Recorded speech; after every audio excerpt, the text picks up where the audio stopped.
when we looked at those numbers last week, I mean, he's carried 39, 38. Even last week he carried 34 times for 110 yards. So he is the workhorse for Frazier. And actually, there was only between he and Seacrest, only one other person touched the ball on the run. It's going to be interesting to see, though, if they can get him the workload to be effective here tonight against a very athletic Bishop Canevin defense. It's going to rely a lot on the offensive line. If they're able to move Bishop Canevin and run the ball, open some holes for Diamond, it'll be a big touch here that they can actually, if they can do it, it'll definitely help out. But it's going to be a tall task. Frazier will defend the goal to our right, so Bishop Canevin will get the football and work left to right as we describe it. As we said earlier, Frazier did win the opening coin toss and decided to defer, so they'll get the football to start the third quarter. So no rain right now. The turf certainly wet here in Canonsburg, and the Frazier Commodores in the WPIAL quarterfinals for the first time in 10 years. Remember in that 2015 season, Tony, they advanced to the semifinals before Clairton knocked them out of the WPIAL playoffs. Well, and they're actually trying to look at this as the same, trying to carry on and kind of match up what the 15 team did. And like I said, Coach Battolini done a nice job as a first-year coach. And you got to look on the other side, too. Rod Steele, in his first year with Bishop Canevin, pulled him out of retirement. I think they said he was retired for 3 months and decided to take the job. So, two first-year head coaches. There were 6 of them in 1A, and we have 2 of them here tonight. And Steele won 2 WPIAL championships at Steel Valley. We saw a lot of him when he was the head coach of the West Mifflin Titans, taking on the likes of Laurel Highlands and Uniontown over the years. And this single-A classification, interesting. You 9th seeded Neshannock knock off Leechburg last week. 12th seeded Chartiers Houston knocked off Southside Beaver. And then you also had wins by number 10 Jeanette, number 11 Frazier. So you actually had 4 upsets in the single-A first round of the playoffs. Yeah, and kind of surprising. That'll tell you really balanced, and that's a good thing. And as we said, Frazier beat a good California team last week. And again, Bishop Canevin able to outscore Greensburg Central in the fourth quarter for their win. Oh, and Searcy to send it away. It'll be a little squib kick down on the far side. It's a live ball picked up by DeMar Olds at the 25. And Olds trying to bounce it out down the far boundary. And Olds across the 40 with a flag coming in. Will be ruled out of bounds here right around the 42-yard line. And multiple flags now being thrown here, Tony. Yeah, I wonder what that is. We've got a couple right in the same vicinity. One was actually thrown from the near sidelines. Officials discussing things. They ruled Olds out right around the 42-yard line. Let's see what he says here. Personal foul against Bishop Canevin. Wow. Not the way you wanted to start this game, that's for sure. So an early break. They called him offsetting. Too. Yep, offsetting. Okay. So getting chippy on the opening kickoff.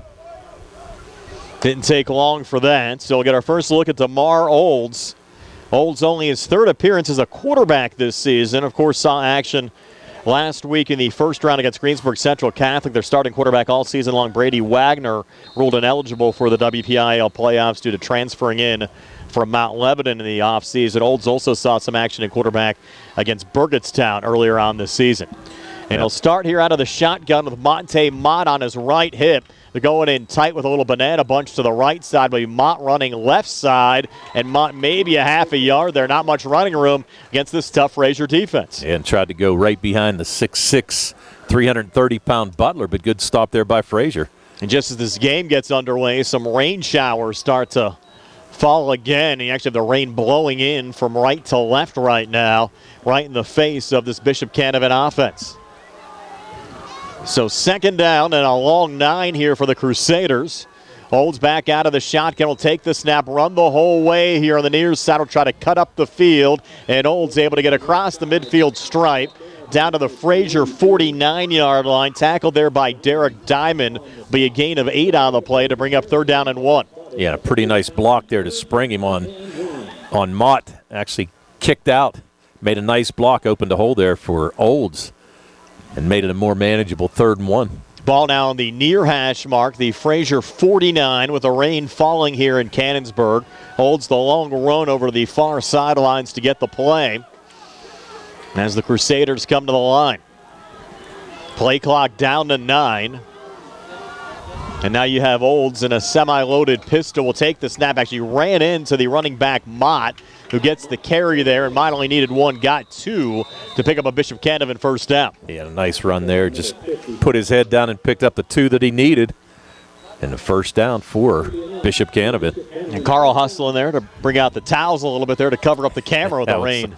Falling there again, if you see the shaky camera, that's Carl just trying to keep things a little bit dry right now on this rainy Friday night quarterfinal round of the WPIAL Single A playoffs. All 6 classifications in action tonight, and actually have semifinal round action in both 4A and 6A tonight as well. Olds back out of a traditional shotgun, head off to Mott on the far side. Look out here. Mott with some running room inside the 35 and then down to the 30-yard line. A 17-yard run for Monte Mott, the 5'8", 180-pound junior running back. Came into the game 70 carries, 376 yards, and 16 total touchdowns on the season. Yeah, and really not gaudy numbers. You would have thought that he would have had, close to 1,000 yards rushing, but really not. But those 16 touchdowns don't hurt. And they've spread the wealth around a lot so far this season, and also played a pretty tough schedule as well. And remember, Olds, who is their quarterback tonight, was a wide receiver throughout much of the season, had 19 receptions for 402 yards and 12 touchdowns. Now first and 10 here for Bishop Canevin. Far hash mark Frazier 30. Inside handoff to Mott. Mott breaking a couple of tackles, and he'll get down close to another Bishop Canevin first down. Needed 10, got 10, down to the Commodores 20. Yeah, and Mott all of a sudden 4 carries for 30 yards. Picked up the 3rd first down in this series. We played almost 3 minutes here in the opening quarter. Bishop Canevin first to touch the football, and they're down to the Frazier 20-yard line. Ball on the far hash mark as the Crusaders break huddle. And Olds now back in a pistol set with Mott behind him. Banana bunch off to the left. Mott getting the football here again with a big hole. Mott inside the 10, Mott inside the 5, and Mott into the end zone for a Bishop Canevin touchdown from 20 yards out. And he made that look easy. Picked up a quick 50 yards on that set of downs, and Mott just sprung it out to the left side, again running over Butler. And a lot of room and able to go in untouched. Yeah, you credit that Bishop Canevin offensive line just opening up a huge hole there for Mott to give the Crusaders a 6-0 lead over the Frazier Commodores here at the 8:53 mark of the opening quarter. And now Leo Shorthouse on for the extra point. He's made 27 extra points so far this season. Olds is the holder, and Shorthouse's kick is up on the way and good. And with 8:53 left here in the opening quarter, it's 7-0 Bishop Canevin over Frazier. And we're back in 60 here on the CR Parada Group High School Sports Night broadcast presented by PA State Representative Ryan Warner. Casey's Sports Cafe, located at 243 South Mount Vernon Avenue in Uniontown and owned by the Vernon family, wants you to know they have new hours. Monday and Friday from 7 to 3, Tuesday, Wednesday, Thursday 7 to 7, and Saturday and Sunday 7 to 2. Come on into Casey's and check out their new menu ideas and entrees. They can also cater your next event. Whether it's breakfast, lunch, or dinner, Casey's is the place to eat. Call 724-550-4126. Casey's, the best in Fayette County. The UPMC Rehabilitation Institute on Wayland Smith Drive offers cutting-edge physical therapy. Jim Burns and his staff are residents of the community, treating sports injuries, neurological conditions, back pain, sprains and strains, joint replacements, hand injuries, and other conditions. They treat you efficiently and safely by taking all necessary precautions while disinfecting the clinic regularly. All insurance accepted. Experienced therapists. Convenient location and hours. Part of the community. Call the office with a prescription from your doctor or schedule by direct access 724-437-7500. Leo Shorthouse to kick off here for Bishop Canevin as the Crusaders lead the Commodores 7-0. Little bobble there from Fulmer, able to regain and chase Fulmer here on the near side. Some pretty moves up the field across the 35 up to the 36-yard line before he was upended by William Lee III, and that's where Frazier will start first and 10. But that Bishop Canevin opening touchdown, Tony. Monte Mott, a 20-yard run. Shorthouse adding the extra point. A 6-play, 58-yard drive that took 3:08 off the clock. Yeah, and Mott with 5 carries for 50 yards on that set of downs. And, and looking at his numbers, Brian, the numbers aren't gaudy, but he averages 12.5 yards a carry and pretty much did that there. All of a sudden, 10 yards a carry in that first set of downs. Frazier coming to the line here with Seacrest under center. 2 I-backs, Diamond dotting the I, a wide out to each side. And now Brent Alexson coming in motion off to the far side as Seacrest takes the snap. Handoff coming near side, Diamond, and Diamond reaching up to the 40-yard line. A 4-yard gain there for Derek Diamond. And we talked about Diamond's numbers so far this season, Tony. 280 carries, 1,767 yards, and 17 total touchdowns. Yeah, had a fantastic year for Frazier, and like we said, had a good game last week. And on that particular carry there, I thought he was going to be stopped for no gain at all, but able to fight his way through and pick up 4 yards. Yeah, good battle there on the ground from Diamond, and you can just sense a different energy on this Frazier team under first-year head coach Tony Battolini. Back to 2 I-backs, and Diamond getting the football again, and Diamond able to pick up 3 that time, right up the gut. Some contact here after the whistle, no flag, but a 3-yard gain for Diamond, bringing that up to the 40. Actually didn't get a good spot there. Tony only gave him 2 up to the 42, so it'll be 3rd down and about 4 here for the Commodores. Yeah, he kind of backed that one up pretty quickly there, I tell you. Thought he got a bad spot too, but Frazier, we hate to say it's a big play already, but really need to get something here just to keep this drive alive and keep this Bishop Canevin offense off the field. 7:33 left here in the opening quarter. And the Commodores down 7-0 early on. Diamond again for a 3rd straight time, trying to come near side, and Diamond being brought down here at the 43-yard line, about 2 yards short of the first down. Actually might have advanced up there to the 44. They'll need the 46 for a first down. So it'll be 4th down and 2.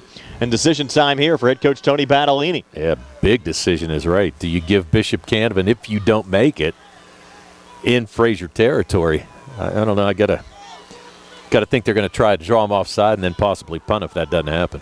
4th and 2. Offense still on the field with 2 I-backs, a wide out to each side. 6:48 left here in the opening quarter. Bishop Canevin trying to clog the box, and they're going to snap it, hand off to Diamond again, and Diamond breaking it free into Bishop Canevin territory. Diamond trying to stay on his feet and takes it down to the Crusaders' 35-yard line. And a nice block on the outside by Fulmer to spring Diamond for that big gain. 21-yard gain there for Derek Diamond, the 6', 220-pound junior back, and Frazier has a 1st and 10 here at the Bishop Canevin 35-yard line. And we said gutsy call there on 4th down early in this game, but nice job by the offensive line by Frazier. And as we said, Chase Fulmer with a great block on the outside. And Canevin had so many guys in tight there as well, Tony. Once Diamond kind of got past that initial line, a lot of little running room there down the field, and now Seacrest looking to put it up. He's looking deep near side into double coverage. Falls incomplete. Chase Fulmer, the intended wide receiver. Fulmer entering this game, 53 receptions, 714 yards, and 8 touchdowns. 3 of those last week in the first round of the playoffs against California, but they weren't full in Bishop Canevin there. Not at all, and you can see that you had two defensive backs covering Fulmer there. They kind of did their scouting report well ahead of time here tonight. So Seacrest really no place to go with that pass. Mentioned Rod Steele, 2-time WPIAL champion coach at Steel Valley. He's been around the block now. 2nd and 10 from the 35. Back on the ground game to Diamond, breaking a couple of tackles, and Derek Diamond able to pick up 7 inside the 30 down to the 28-yard line. I'll tell you what, he runs hard. He does a nice job. I mean, really, not extremely big, but boy, is he strong up the middle. So 3rd and 3 here for Frazier. Line of scrimmage, the Bishop Canevin 28-yard line. Now and again, a manageable 3rd down. And the winner to take on either Clareton or Jeanette next week in the WPIAL semis. 3rd and 3, back to Diamond again. Diamond trying to break a couple of tackles here on the near side. He's going to carry a couple of Crusaders for another Frazier 1st down. Needed 3 and got 3. That was an impressive run. He actually carried Butler, the 6'6", 330-pound defensive tackle, and just drug him along for the 1st down. They haven't waved the sticks on yet? No, it's right at the 1st down marker line. They're going to come out. And the official on the far side is saying 1st down. I was going to say. I actually thought he got inside the 25. I did too. They put it down right at the 25. Nonetheless, Another Frazier first down, and we're down to 5:15 left here in this opening quarter. Again, Bishop Canevin struck first on a 20-yard touchdown run from Monte Mott, but Frazier trying to answer here on this drive. With Seacrest under center, 2 eye backs and twin receivers to the far side. Bishop Canevin in tight as the handoff again goes to Diamond right up the gut. No running room that time for Derek Diamond. Stop for no gain. It'll be 2nd down and 10. Yeah, just no place to go. Good job by Butler to jam that hole up from his defensive tackle position. And Diamond just caught as soon as he got the handoff. Actually said he lost a yard back to the 26. So it'll be 2nd and 11. Down to 4:50 left here in the opening quarter. Yeah, maybe Frazier won just a little slant pattern here to Fulmer right over the middle.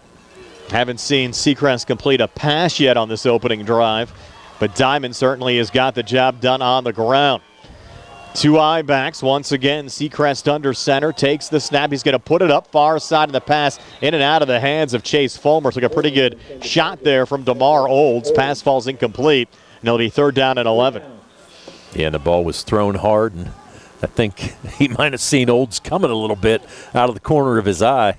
Went right through his hand. So now 3rd down for Frazier, and you got to pick up 10 here to keep this drive alive. They're pretty much in no man's land at this point of the field here, Tony, at the Bishop Canevin 26.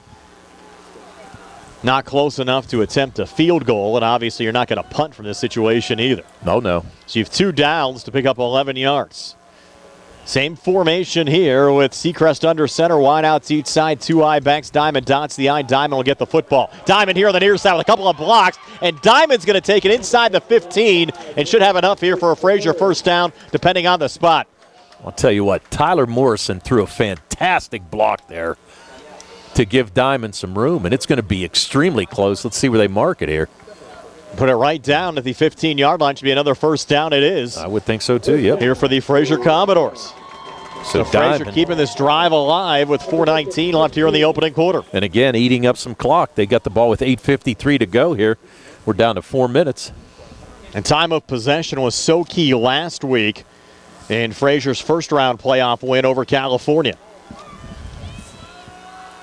So 1st and 10 now from the 15-yard line.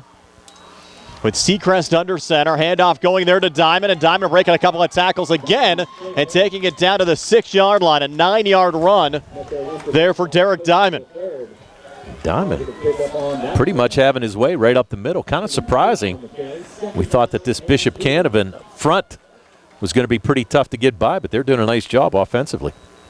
Only gave him 8 there, actually marked him down at the 7-yard line. So 2nd and 2. Twin receivers out to the far side.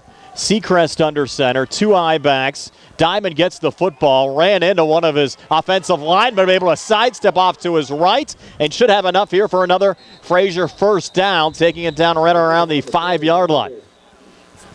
I was going to say, he ran into his own player, but really didn't stop him. Maybe actually gave him a little bit of an advantage. They're going to put it down right at the 5-yard line, and another Frazier first down. 1st and goal here for the Commodores. And a nice job there. This offensive line doing a great job for Frazier. And last week, Bishop Canevin won a shootout game with Greensburg Central Catholic, 50-35, a game in which they trailed at halftime. And Frazier trying to keep this one a little more under control here today. 1st and goal now from the Bishop Canevin 5. Seacrest, handoff Diamond again. This time Diamond wrestled down right at the line of scrimmage. They try to go off tackle right side. Ran into William Lee the 3rd initially, and they got finished off by Lemire Wade. Yeah, and really no place to go there. Just a nice, tough defensive stand by the Bishop Canevin Crusaders. Now 2nd down and goal from the Bishop Canevin 5-yard line. We're down, Tony, to 2:48 left here in this opening quarter. Well, this is going to be the 14th play of this drive, Brian. You already have 11 carries for 65 yards for Diamond. Seacrest under center again. Diamond's the lone back, and he ran into Seacrest. Diamond gets the football, no running room there on the right side. Looked like a little miscommunication there in the backfield. I think Seacrest thought he was going one way. Diamond intended to run the other way. Well, we've seen that twice already. So you're right, a little bit of miscommunication, and you would think at this stage of the game in the second round of the playoffs, you wouldn't see any mistakes like that, but we saw it twice on this drive. Now 3rd down and goal from just outside the 5-yard line. Seacrest taking his time there, getting the play from head coach Tony Battolini. Play clock down to 10 as they break huddle. Seacrest back under center. They reset at the line. Double tights, 2 eye backs. Fulmer, the lone wideout, comes in motion to the near side as Seacrest takes the snap. A little bootleg out to the right. He's going to throw on the run. Back corner of the end zone, and the ball was dropped in and out of the hands of the intended wide receiver, the tight end, Brandon Gardner, number 24. And he looked like he had some space in the back of the end zone right there, but just couldn't pull it in. And a pretty nice bootleg there by Seacrest, but he's now 0 for 3, and you got a 4th and goal. And obviously you got to think that Frazier's going to go for it. Field goals at this stage, I don't think it's going to do any good. You got to keep scoring touchdowns with this Bishop Canevin offense. And 4th and goal from just outside the 5-yard line. Ball on the right hash mark. 1:41 left here in the opening quarter. Bishop Canevin leading 7-0 on a Monte Mott 20-yard touchdown run. So 4th and goal here from the Bishop Canevin 6. Seacrest under center. Diamond the lone back. Seacrest, hard count, takes the snap, and a lob pass, near side, single coverage pass falls incomplete. Was intended there for Brent Alexson. There was a lot of contact. Frazier wanted interference. They did not get it, but the Commodores turned the football over on downs. With 1:35 left here in the opening quarter, Bishop Canevin 7, Frazier nothing. We'll take a quick 30 here on the CR Parada Group High School Sports Night. McClure & Wolf, certified public accountants, your full-service accounting firm serving the tri-state area since 1926, is conveniently located at 538 Morgantown Street in Uniontown. Offering tax, accounting, auditing, payroll, management advisory, and estate planning services, McClure & Wolf is recognized as an industry leader in providing their clients with quality professional services. To find out more about their services, visit them online at www.mcclurewolfcpas.com or give them a call at 724-437-2000 for McClure & Wolf, certified public accountants. Back here at the 5-yard line for Bishop Canevin, a long drive for Frazier. Commodores come up empty, and now going back to the ground here, Mott and Bishop Canevin with a big run, and Mott's going to break it. Look out here into Frazier territory. No one's going to touch him. He's going to go 94 yards for a Bishop Canevin touchdown. An extremely impressive run there, and again off the left side, off of Butler's side, and Mott just showing the speed that he has. How deflating is that, Tony? After a long drive from Frazier, defense back on the field, and they give up a 94-yard touchdown run. Well, that's the thing, Brian. They had the ball for 7 minutes and 18 seconds, ran 16 plays during that drive, but nothing to show for it. So Mott, a 94-yard run, and now Bishop Canevin up 13-0 here at the 1:19 mark of the first, with an extra point upcoming here for Leo Shorthouse. This to give Bishop Canevin a 14-point lead. Olds puts the snap down. Kick up on the way and good. And with 1:19 left here in the opening quarter, it's Bishop Canevin 14. Frazier nothing. We're back in 60 seconds here in the CR Parada Group High School Sports Night, a broadcast presented by State Representative Ryan Warner. Chris Parker Jr., trick or treat is over. What's going on at Autoland? Treats continue here at Autoland with 0% for 60 months on all 25 Tucsons and Santa Fe's. 0% for 60 months? That's right, 0% for 5 years on the award-winning all-wheel drive Tucson and Santa Fe's with third-row seating, plus 0% on the hybrid Tucson and Santa Fe's. Don't want 0% financing? Choose HMF Bonus Cash up to $4,500 on Santa Fe's. Winter weather is coming. Now's the time to get your all-wheel drive SUV with 0% financing and have a vehicle big enough for the family and hauling gifts. Did you know Hyundai is also the most awarded brand by the Insurance Institute for Highway Safety for the past 2 years? And every new Hyundai purchase includes Hyundai Assurance, America's best warranty, 10-year, 100,000-mile limited powertrain protection, and 3-year free complimentary maintenance. Autoland Hyundai, downtown Uniontown, or online at AutolandHyundai.com. And you always pay less to drive the best at Autoland Hyundai. Leo Shorthouse descended away. 2 touchdowns for Monte Mott. The difference, that's a live ball. Commodores finally pick it up there with Chase Fulmer, and he's going nowhere. Stop back at the 16-yard line.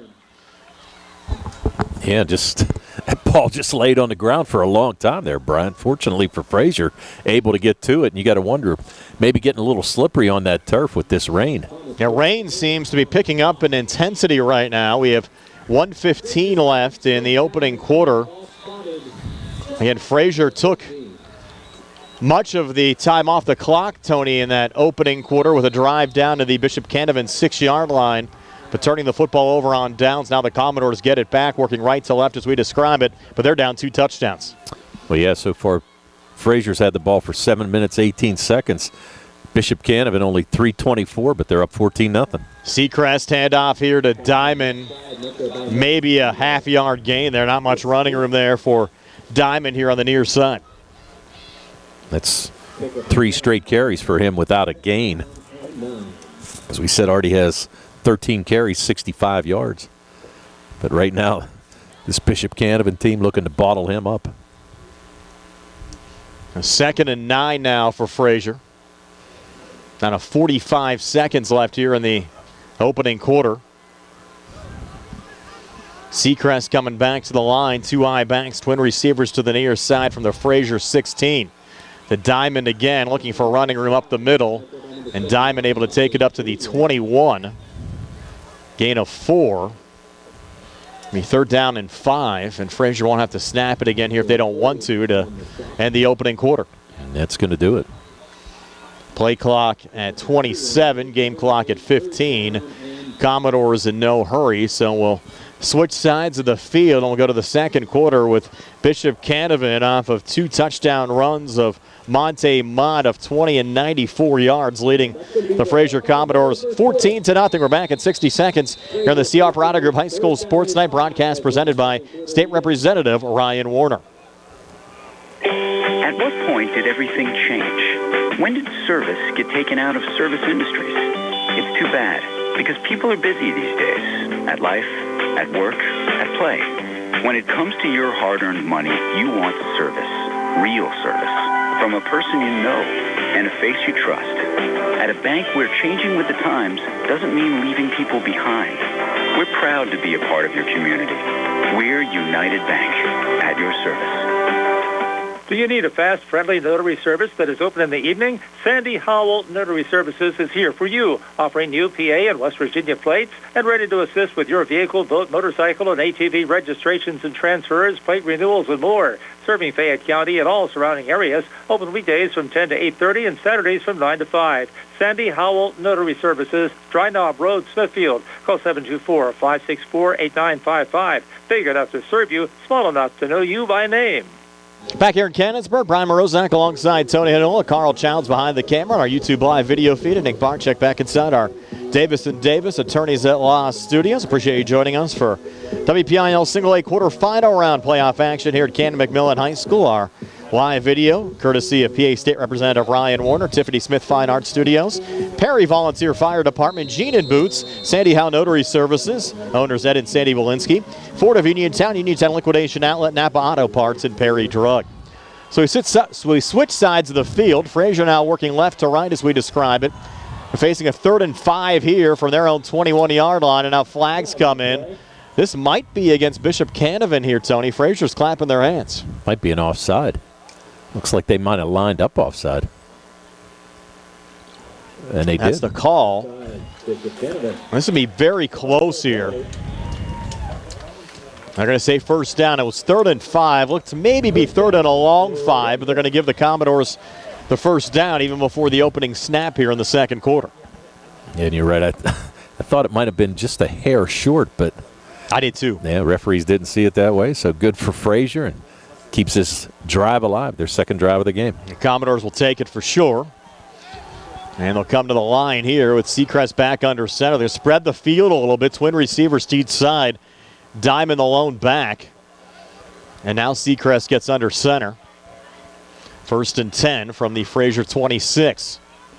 Seacrest taking the snap. Hand off to Diamond. He gets 8 up and then driven back. And it once again there seemed, Tony, like there was a little miscommunication there on the snap where Diamond wasn't exactly sure where to run. Yeah. And almost ran into Seacrest again. Totally agree with you, Brian. That's the 3rd time we've seen that.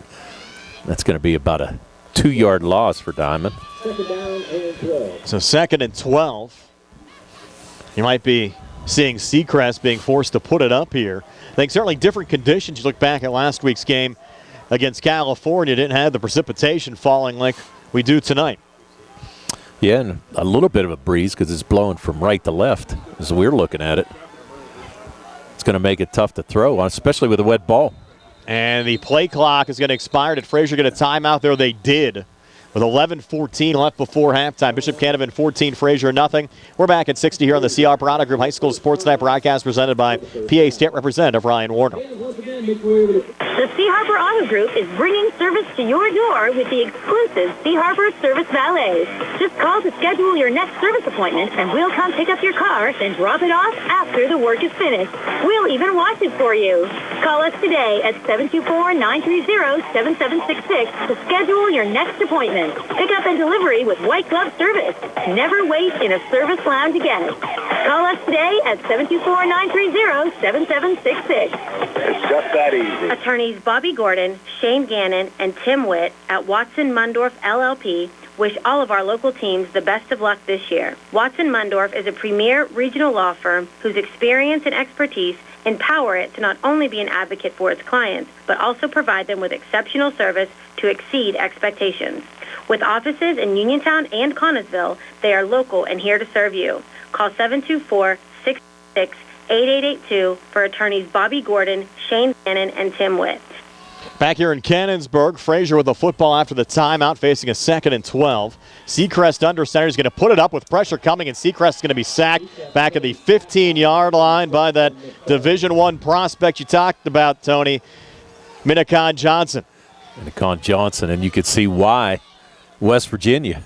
He committed there, and now Penn State talking to him, but you could see a lot of speed off the edge. That's what, about a 10-yard loss there for Seacrest. Now, Rod Steele told me, hey, it's just a verbal for him down to West Virginia. He has other schools looking at him. We mentioned an offer coming in this past week from Penn State. They're probably looking for anybody they can get, though, right now, Tony. Yeah, I think they're even calling up alumni right now. So 3rd and 21. Tough spot here for the Commodores. Seacrest under center, 2 I-backs. He's going to attempt to put it up. Looking near side, pass overthrown, intended for Chase Fulmer. Double coverage, late flag coming out. You're going to have roughing the quarterback. He also had a Frazier lineman that got knocked down there late as well. I think as Alex Sellinger got decked after the play. Now I think you're going to have a roughing the quarterback for sure. Personal foul against Frazier. Wow.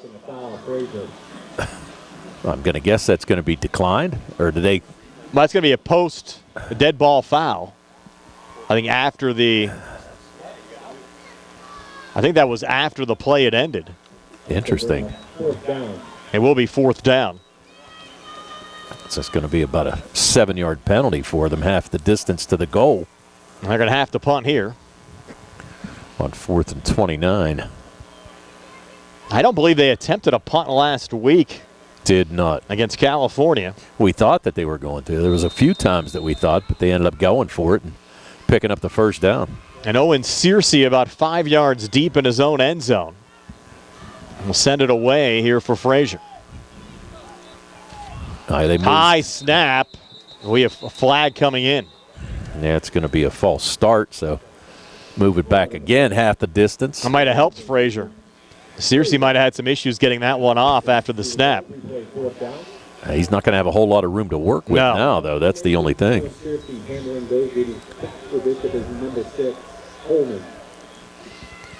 And now you'll have Searcy standing about 9 yards deep in his own end zone. Kavir Holman back deep to return. Searcy a line drive kick, and Holman is able to knock it down here at the 35. It's inside the 30, down to the 25, cuts between defenders. Wow. Now trying to come back here to the near side. Holman back to the 30, flags coming in from everywhere, and Holman finally brought it down at the 28-yard line. Did a lot of running there on that punt return for Bishop Canevin. I'll tell you what, he covered a lot of ground for not a lot of gain. And good arms by the referees there. I'll tell you what, there was some flags flying from long distances there. We'll check these penalties. Personal foul, crackback block against Bishop Canevin. And that's going to be the only infraction. One you don't see thrown too much, Tony. Not at all. It's going to be 15, though. I'll push them back to the Frazier 42.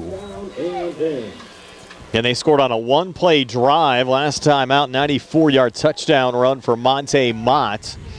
They'll have it here from the Commodores 42 with 10:05 left before halftime, up 2 touchdowns. And you're going to have to pretty much guess that Mott's going to get this carry as well. I would think so. Run off left end.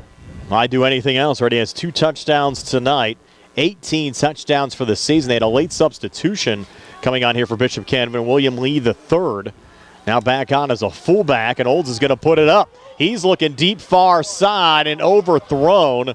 The intended wide receiver, Justin Melvin, had beaten the Frazier defensive back on the play, Lincoln Dye, but the pass just overthrown there from Olds and falls incomplete. Well, Melvin had 4 catches last week for 141 yards.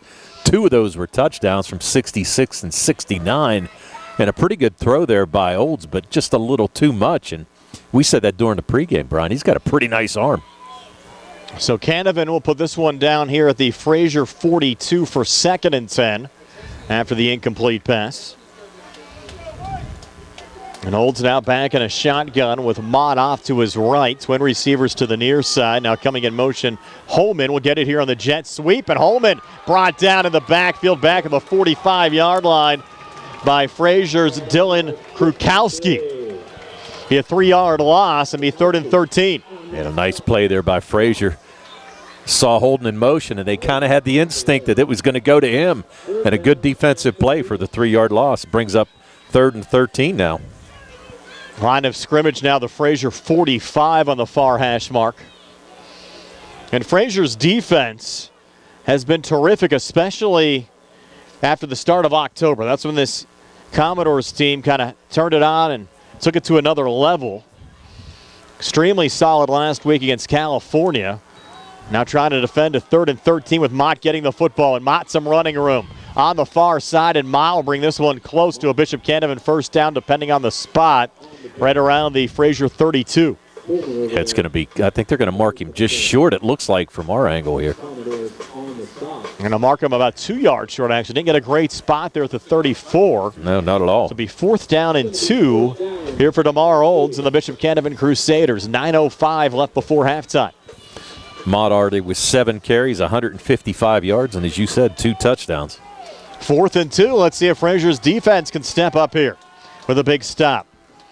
Olds back under center, 2 eye backs with Mott again dotting the eye. Wide outs each side, play fake. Olds is going to put it up, single coverage, far side, hold it for a Bishop Canevin touchdown. Justin Melvin. 34-yard touchdown pass. And now Bishop Canevin up 20 to nothing. For Melvin, his 8th touchdown of the season, came into the game 26 catches for 553 yards. Picks up right where he left off last week. Had 2 touchdowns on 4 catches. Now all of a sudden gets his first catch of the night for a touchdown. And a huge score there on a 4th and 2 from the Frazier 34. Now Leo Shorthouse on for the extra point. High snap. Olds is going to pull it down himself and run it in for the 2-point conversion. Just shows how athletic DeMar Olds is. And with 8:55 left before halftime, all Bishop Canevin up 22 to nothing over Frazier. And we're back in 60 on the C.R. Brown Group High School Sports Night broadcast presented by PA State Representative Ryan Warner. Looking for the highest quality products at the lowest prices? Shop and save on Walnut Hill and Uniontown has the widest selection of brands and the freshest offerings around. They specialize in your family's grocery needs. Save big and sign up for the Shop and Save Perks card to get money-saving benefits and discounts on gas. Shop and save. Walnut Hill Road, Uniontown, open 7 a.m. to 10 p.m. every day. Working hard to offer you the best at Shop and Save because it's the just right thing to do. It's a new day at WVU Medicine Uniontown Hospital, and we're bringing a new level of quality health care to our community. From primary care to specialty services, our team has always put patients first. And now, thanks to our merger with WVU Medicine, our commitment to patient-centered care has grown even stronger. With new resources, a growing staff, and advanced technology, our team is here to provide you with top-quality care when it matters most. Discover the new Uniontown Hospital and see how we've grown. Leo Shorthouse to kick off here for Bishop Canevin after the 34-yard touchdown pass from DeMar Olds to Justin Melvin, and this kickoff a line drive on the far side is going to check up here at the 5-yard line, so Chase Fulmer has to pick that up. Fulmer at the 15, up to the 20, and just ran into Chris Smith, who drove him down, and that's where Frazier will start 1st and 10. Last drive for Bishop Canevin, a 4-play, 58-yard drive. Took 1:16 off the clock. Olds with a 2-point conversion run to put Canevin up 22-0. Yeah, and actually thought Frazier was going to get a stop there on that I did too. On that 4th down, and just didn't happen that way. Can you imagine Canevin when they had Olds as a wide receiver with both Olds and Melvin out there? With Wagner throwing to him. Tell you what, they got a pretty nice squad here. There's no doubt about it. To be solid year in and year out. We actually saw these two schools play down at Dormont Stadium, opening game of the 2021 season. Pass here knocked down at the line, falls incomplete. Yeah, 6th attempt from Seacrest, has not completed a pass yet. Good defense there by Bishop Canevin. Charles Butler Jr. with the pass deflection. It'll be 2nd and 10. Yeah, just went up high and knocked it down. Was looking for that quick wide-out pass. A reminder, stay tuned at halftime for our Radcliffe Martin halftime show. We'll have some scores around the WPIAL news update and first half stats with Tony. 2nd and 10. Seacrest under center, 2 I-backs, wide outs each side. Seacrest takes the snap, hand off to Diamond, looking for running room up the middle, not going to get anywhere. Brought back again by Charles Butler Jr. Butler Jr., if you missed it earlier, Tony, is 6'6", 330 pounds, and he's a junior, 3-year starter on both sides of the football for this Crusaders team. Yeah, he's a big fella. There's no doubt about it. Tough to get around him on offense on the left tackle position, and on the defensive side as well. On the defensive tackle on the left side, Frazier's not running too much over on that side. We're down to 8:13 left here in this second quarter. Bishop Canevin up 22-0 over Frazier. Passing situation here for the Commodores. 3rd and 11 from their own 19. Seacrest taking the shotgun snap, looking deep middle, pass overthrown, going right to DeMar Olds on the interception. Olds on the run back inside the 25-20. Olds down the far sideline. It's going to be a pick 6. DeMar Olds taking it back and housing it for a Bishop Canevin touchdown. 48-yard run. Interception and just turned the corner and no stopping him. So now all of a sudden Frazier in a very big hole and in a lot of trouble here in the first half. And for Seacrest, that was only his 4th interception thrown this season. Came into the game 16 touchdowns to 3 interceptions. It was 87 of 163 for 1,265 passing yards. And that was just overthrown. And 2 defenders back for Bishop Canevin. Olds in the right space, the right time, ready to go. Now 28-0. Shorthouse to make it 29-0. And that kick just got over the crossbar. It's good. So with 7:11 left before halftime, a 29-0 lead for Bishop Canevin over Frazier. We're back at 60 here on the CR Product Group High School Sports Night broadcast presented by PA State Representative Ryan Warner. Amador Transit, locally owned and operated by the Scott family, have been helping students travel to school safely in the Fayette County area for more than 4 years. Amador Transit is a proud sponsor of Laurel Highlands High School sports and wishes all the area teams good luck. For more information about Amador Transit, call them 724-439-3164. 724-439-3164, or stop by their office at 253 South Mount Vernon Avenue in Uniontown. Are you ready to indulge in the best pizza around? Are you looking for a lunch or dinner spot with all your favorite Italian classics coupled with mouth-watering daily specials? Then it's time to visit 2G Brothers Pizza, located at 123 Matthew Drive in Uniontown. Specials and customer favorites include Thursday's Sicilian-style pizza and Saturday's chicken parmesan. Call 724-439-5600 today and let 2G Brothers handle the rest. Your taste buds will be glad you did. Bishop Canevin now leading Frazier 29-0. 7:11 left here in the second quarter. The last score, DeMar Olds, 48-yard interception return for a touchdown for the Crusaders. Shorthouse, another kickoff line drive after a little juggle there, brought down by Lincoln Dye, and Dye on the run back, taking it back to the Commodores' 40-yard line. That's where Frazier will start 1st and 10, but in a huge hole right now, Tony. Down 4 touchdowns plus. Yeah, and a couple big plays, as you mentioned, Brian. That 4th down, that 34-yard touchdown pass, and then the 48-yard interception return by Olds. So had a hand in the last 2 touchdowns, and right now, Frazier, and the thing of it is they haven't been able to do anything passing-wise. Diamond getting a lot of work, 16 carries for 67 yards, but they've bottled him up the last couple possessions. Those defensive backs, I think, just too athletic right now for the Frazier wide receivers to really get open down the field. But Frazier starting this drive with good field position at their own 40. Diamond, another inside handoff. He's had more success going to the outside, and Diamond stopped there for no gain to bring up 2nd down and 10. Got a 6:54 left here in the second quarter. Reminder, stay tuned after the game for the Trib Live scoreboard show with Don Rebel. Scores from all around the WPIAL, 6 classifications in action tonight. Semifinal round games in 4A and 6A, and quarterfinal round games in the other 4 classifications. Yeah, some interesting stat here, Brian. So Diamond, the first 10 carries, had 65 yards. On the last 7 carries, 2.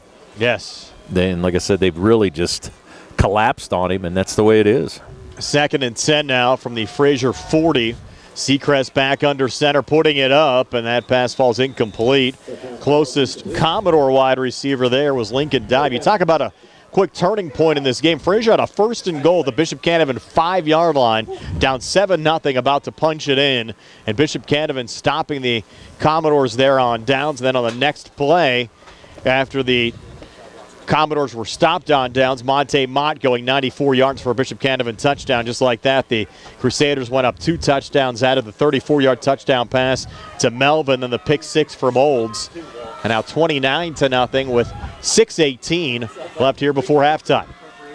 And the Commodores facing another 3rd and 10 with a flag on the play. This is going to be a pre-snap penalty. I think you're going to have an offside. I think Bishop Canevin started just a little bit too early.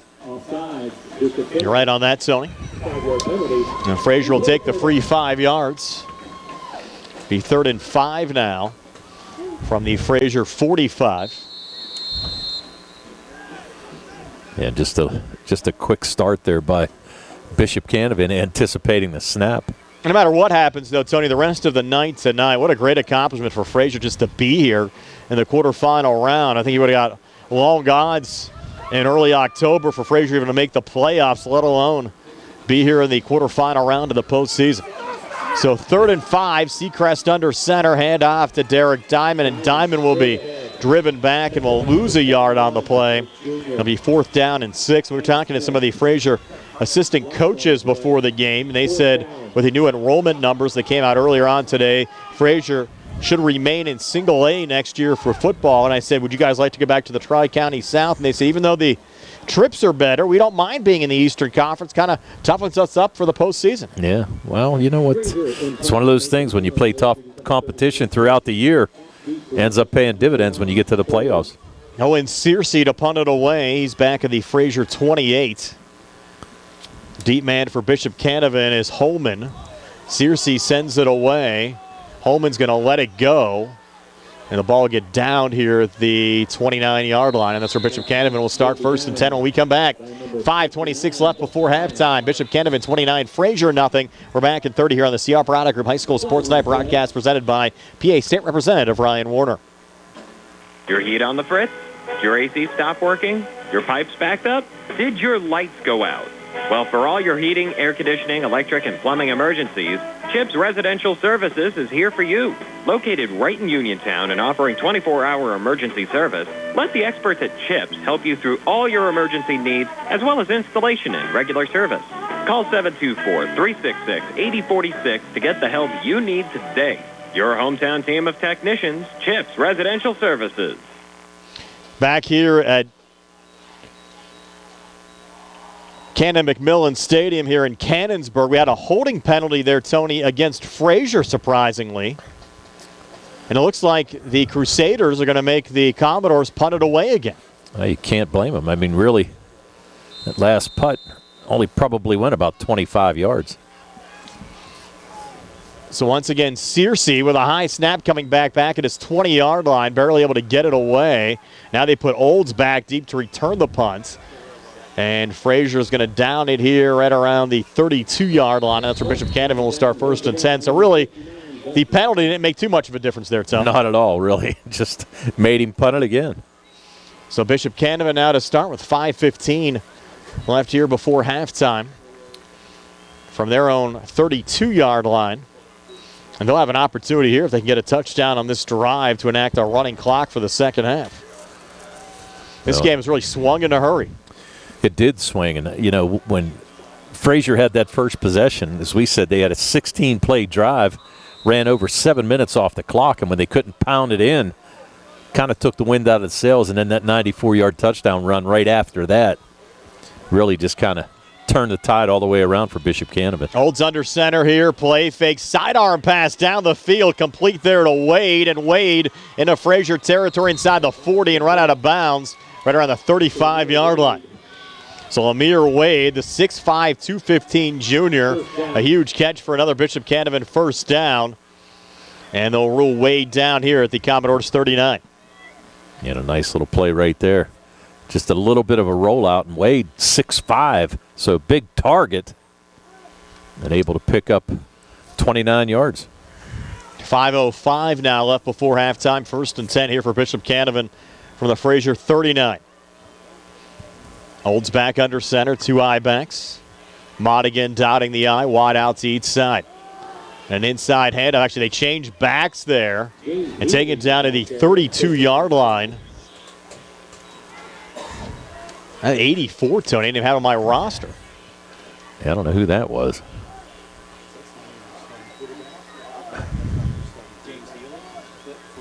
We're going to have to just kind of go with no-name guy. I think they said James Nealon, maybe?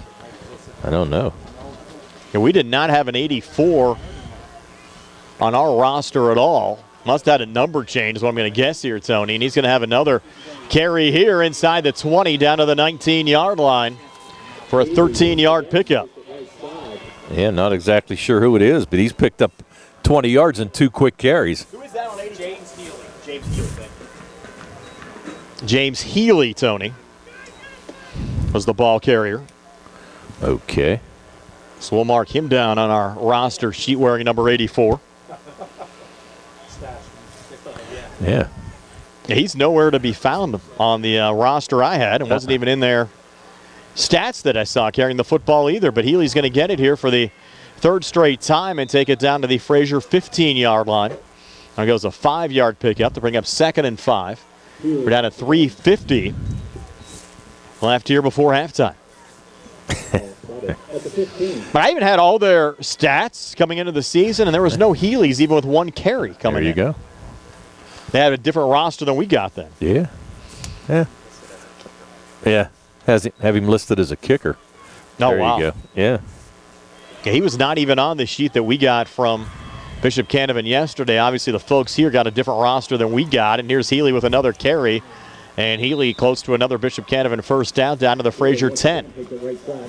I think it is going to be a first down. They're moving the chains. They've had a nice time-consuming drive here. I'll try to finish it off with a touchdown and go up 35 here before halftime. Yeah, already ran 4 plays on this drive. They ruled that about a yard short of a first down. This is going to be 3rd and short with Olds under center. Back to Healy again, bouncing out here on the near side. A first down and more inside the 5. In fact, they'll take it in for a Bishop Canevin touchdown. So welcome to the lineup, James Healy. Yeah, pretty nice looking kicker right there. And Bishop Canevin up 35-0 over Frazier with 2:40 left before halftime. 10-yard run for Healy. We'll have a running clock in the second half. And that was a 5-play drive that covered 68 yards. Took 2 minutes and 25 seconds off the clock. Officials, a long discussion here. Unsportsmanlike. Against Bishop Canevin. I'm assuming that was a dead ball foul. Probably go on the kick. Yeah, they're gonna enforce it on the kickoff. Kickoff, yeah. Yep. So the touchdown stands. And now Shorthouse for the extra point to try to make this 36-0. And Olds is going to pick it up and look to run here on the near side. Nothing on the left. He's going to go back to the right and then throw it into the back corner of the end zone where the ball is juggled and then dropped there by Chris Smith. That almost looked like it was designed, up 35-0. So 2:40 left before halftime. All Bishop Canevin are back in 60 seconds here on the CR Parada Group High School Sports Night. Broadcast presented by PA State Representative Ryan Warner. You can go to Big Box Medical Office. Now serving number 3,943. Or Hi, come on in. How are you? For personal, professional health care you can trust. See Dr. Paul Hardley and nurse practitioners Tara Bozak, Jessica Reckhart, and Stacy Morris. Proudly serving our community for over 30 years. Need care today? Walk-ins are always welcome. For your primary care, call Dr. Paul Hartley at 724-437-1109 or visit ppcp.org. Or serving number 3,947. Hey, love, I'm Tiffany from Tiffany Smith Fine Art Studios, serving up confidence boost in Perryopolis in our brand new luxury studio in downtown Pittsburgh. I'm not just here to take your picture. I'm here to help you remember who you are. Whether it's been a wild 2 years or you're just feeling a little blah, this is your permission slip to feel powerful again. You'll laugh, maybe cry, and leave feeling like that girl. Book your experience at TiffanySmithFineArtStudios.com because you deserve to be seen. So after the penalty, Bishop Canevin will kick out from their own 25-yard line with Leo Shorthouse. And Frazier's Chase Fulmer now standing back at the Commodores' 25-yard line. And you're right, Brian. I thought that was a designed play as well. I didn't like seeing that up 35-0. Nah. They had some sportsmanship awards, actually, the WPIAL held down at the Pittsburgh Heinz History Center this past week, and plays like that aren't going to win you any sportsmanship awards for next year. Shorthouse angling it here on the near side. Fulmer at the 25 has the 30-35, and Fulmer cutting up the field and driven back at the 42-yard line by Chris Smith, another big guy. They haven't listed it. 6 foot 220, looks a lot bigger than that out on the field. Yeah, he's pretty thick. Tell you what, though, got some good speed too. Yes. He's played great defense so far for Bishop Canevin.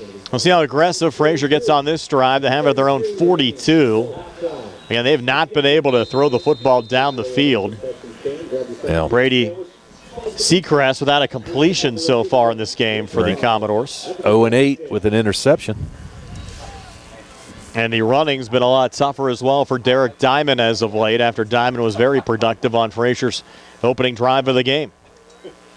Snap comes back here to Seacrest. He's going to put it up across the middle, intercepted again. That one picked off by William Lee III. And Lee will take it back to the Frazier 39-yard line with 2:22 left before halftime. So the second interception that Seacrest has thrown in this game. Yeah, just again another overthrow. Lee right at the 47-yard line, able to pick it off and a nice return. And just too much speed on that Bishop Canevin defense. Well, especially in the secondary, Brian. I mean, the receivers can't even get an inch open. They've done a great job. And as we said, Seacrest now 0 for 9. DeMar Olds and company going back to work here. Let's see if they try to punch it in for another score. We'll already have a running clock. Up 35-0. Well, I'm going to guess they're going to try. Line of scrimmage, the Frazier 39 had a little delay there. Not sure if it was for a late substitution or what was going on, but Old sending a man in motion. It'll be a jet sweep coming near side here to Holman. Holman turning the corner and getting down inside the 35-yard line, down to the 34, gain of 5 for Kavir Holman, another speedster on this Bishop Canevin team. Holman does most of the returning duties for the Crusaders. Actually, gave him 4 there, pushed it back to the 35. We're down under 2 minutes left here in the second quarter. Yeah, just with a running clock, and we're going to see a running clock the whole second half. This Frazier defense spent a lot of time on the field. Olds man coming in motion, play fake. Now this play whistled down. False start, I think, on Wade on the outside. It was. A procedure penalty there against the Crusaders. That's the 5th penalty for 45 yards against Bishop Canevin, the only thing that they've done wrong here tonight. I'll wind the clock again. Down to 1:35 left before halftime. Again, Bishop Canevin with a win here today will take on the winner of the Clairton-Jeanette game. We'll get you as many scores from around the WPIAL as we can during our halftime show here today. Tony also has some first half stats for you. Nick will try to get a news update from Radio Pennsylvania. We're going back to Mott here on the inside, and Mott taking it down to the 37-yard line. 1:08 left. That was Mott on the carry. And Mott really got things started for Bishop Canevin here tonight. 20-yard touchdown run at the 8:53 mark of the first, and that 94-yard scamper after the Commodores were stopped on downs after having a 1st and goal from the Bishop Canevin 5. Yeah, and I think that was really the turning point of this game. I mean, it was one of those things where I think if Frazier would have punched it in. I agree. It would have been a different game right now. Yeah, I think they would have thought that, okay, we can hang with this team, and here it is. But couldn't get it in, and then Mott runs it for 94 and a touchdown. 35 seconds left here in the quarter. Pass complete going there to Justin Melvin. And Melvin, a Bishop Canevin 1st down to the Frazier 27. Clock stops with 30 seconds left before halftime. And we'll give Melvin a 1st down, a 10-yard catch. It'll be interesting to see how this Bishop Canevin team matches up next week if they do play Clairton. They're going to take a timeout here, so step aside for a quick 30 as well. 26 seconds left before halftime. 35-0. Bishop Canevin over Frazier. We're back at 30 here on the C.R. Piranha Group High School Sports Night broadcast presented by PA State Representative Ryan Warner. NovaCare Rehabilitation in Uniontown is accessible for all of your recovery needs. New at NovaCare is pelvic floor physical therapy, a specialized program to treat patients with pelvic floor dysfunction related to bladder, bowel, sexual function, and pregnancy postpartum. These issues can affect both women and men and include urinary frequency, urgency and incontinence, pelvic pain, constipation, IBS, menopause, painful periods, and more. Call 724-437-0556 for an appointment in Uniontown. Personalize your care with NovaCare. Back here at Canonsburg, Memorial Stadium, home of the Cannon Mac Big Macs, are also in action tonight with WPIAL playoff action. And semifinal round games in 6A and 4A, quarterfinal round games in the other 4 classifications. Actually saw enrollment parameters, Tony, coming out for the next 2-cycle season. Those came out today. Schools will still have the ability to play up if they would like. Won't have those firm classifications until the first week in December. So Olds here out of the shotgun. Flushed out to the near side. Flag on the play. Throws corner of the end zone. Knocked away. Great diving attempt there from Fulmer to knock it away from the intended wide receiver, Thomas. Yeah, we got a hold. It's definitely going to be a hold on the, actually almost on Butler, I was going to say. You're right on that, Tony. So, yeah. So a 10-yard penalty assessed there.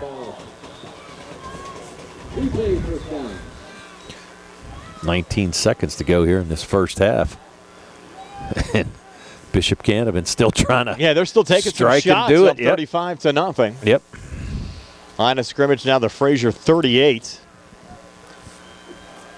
Be 1st down and 20 after the penalty.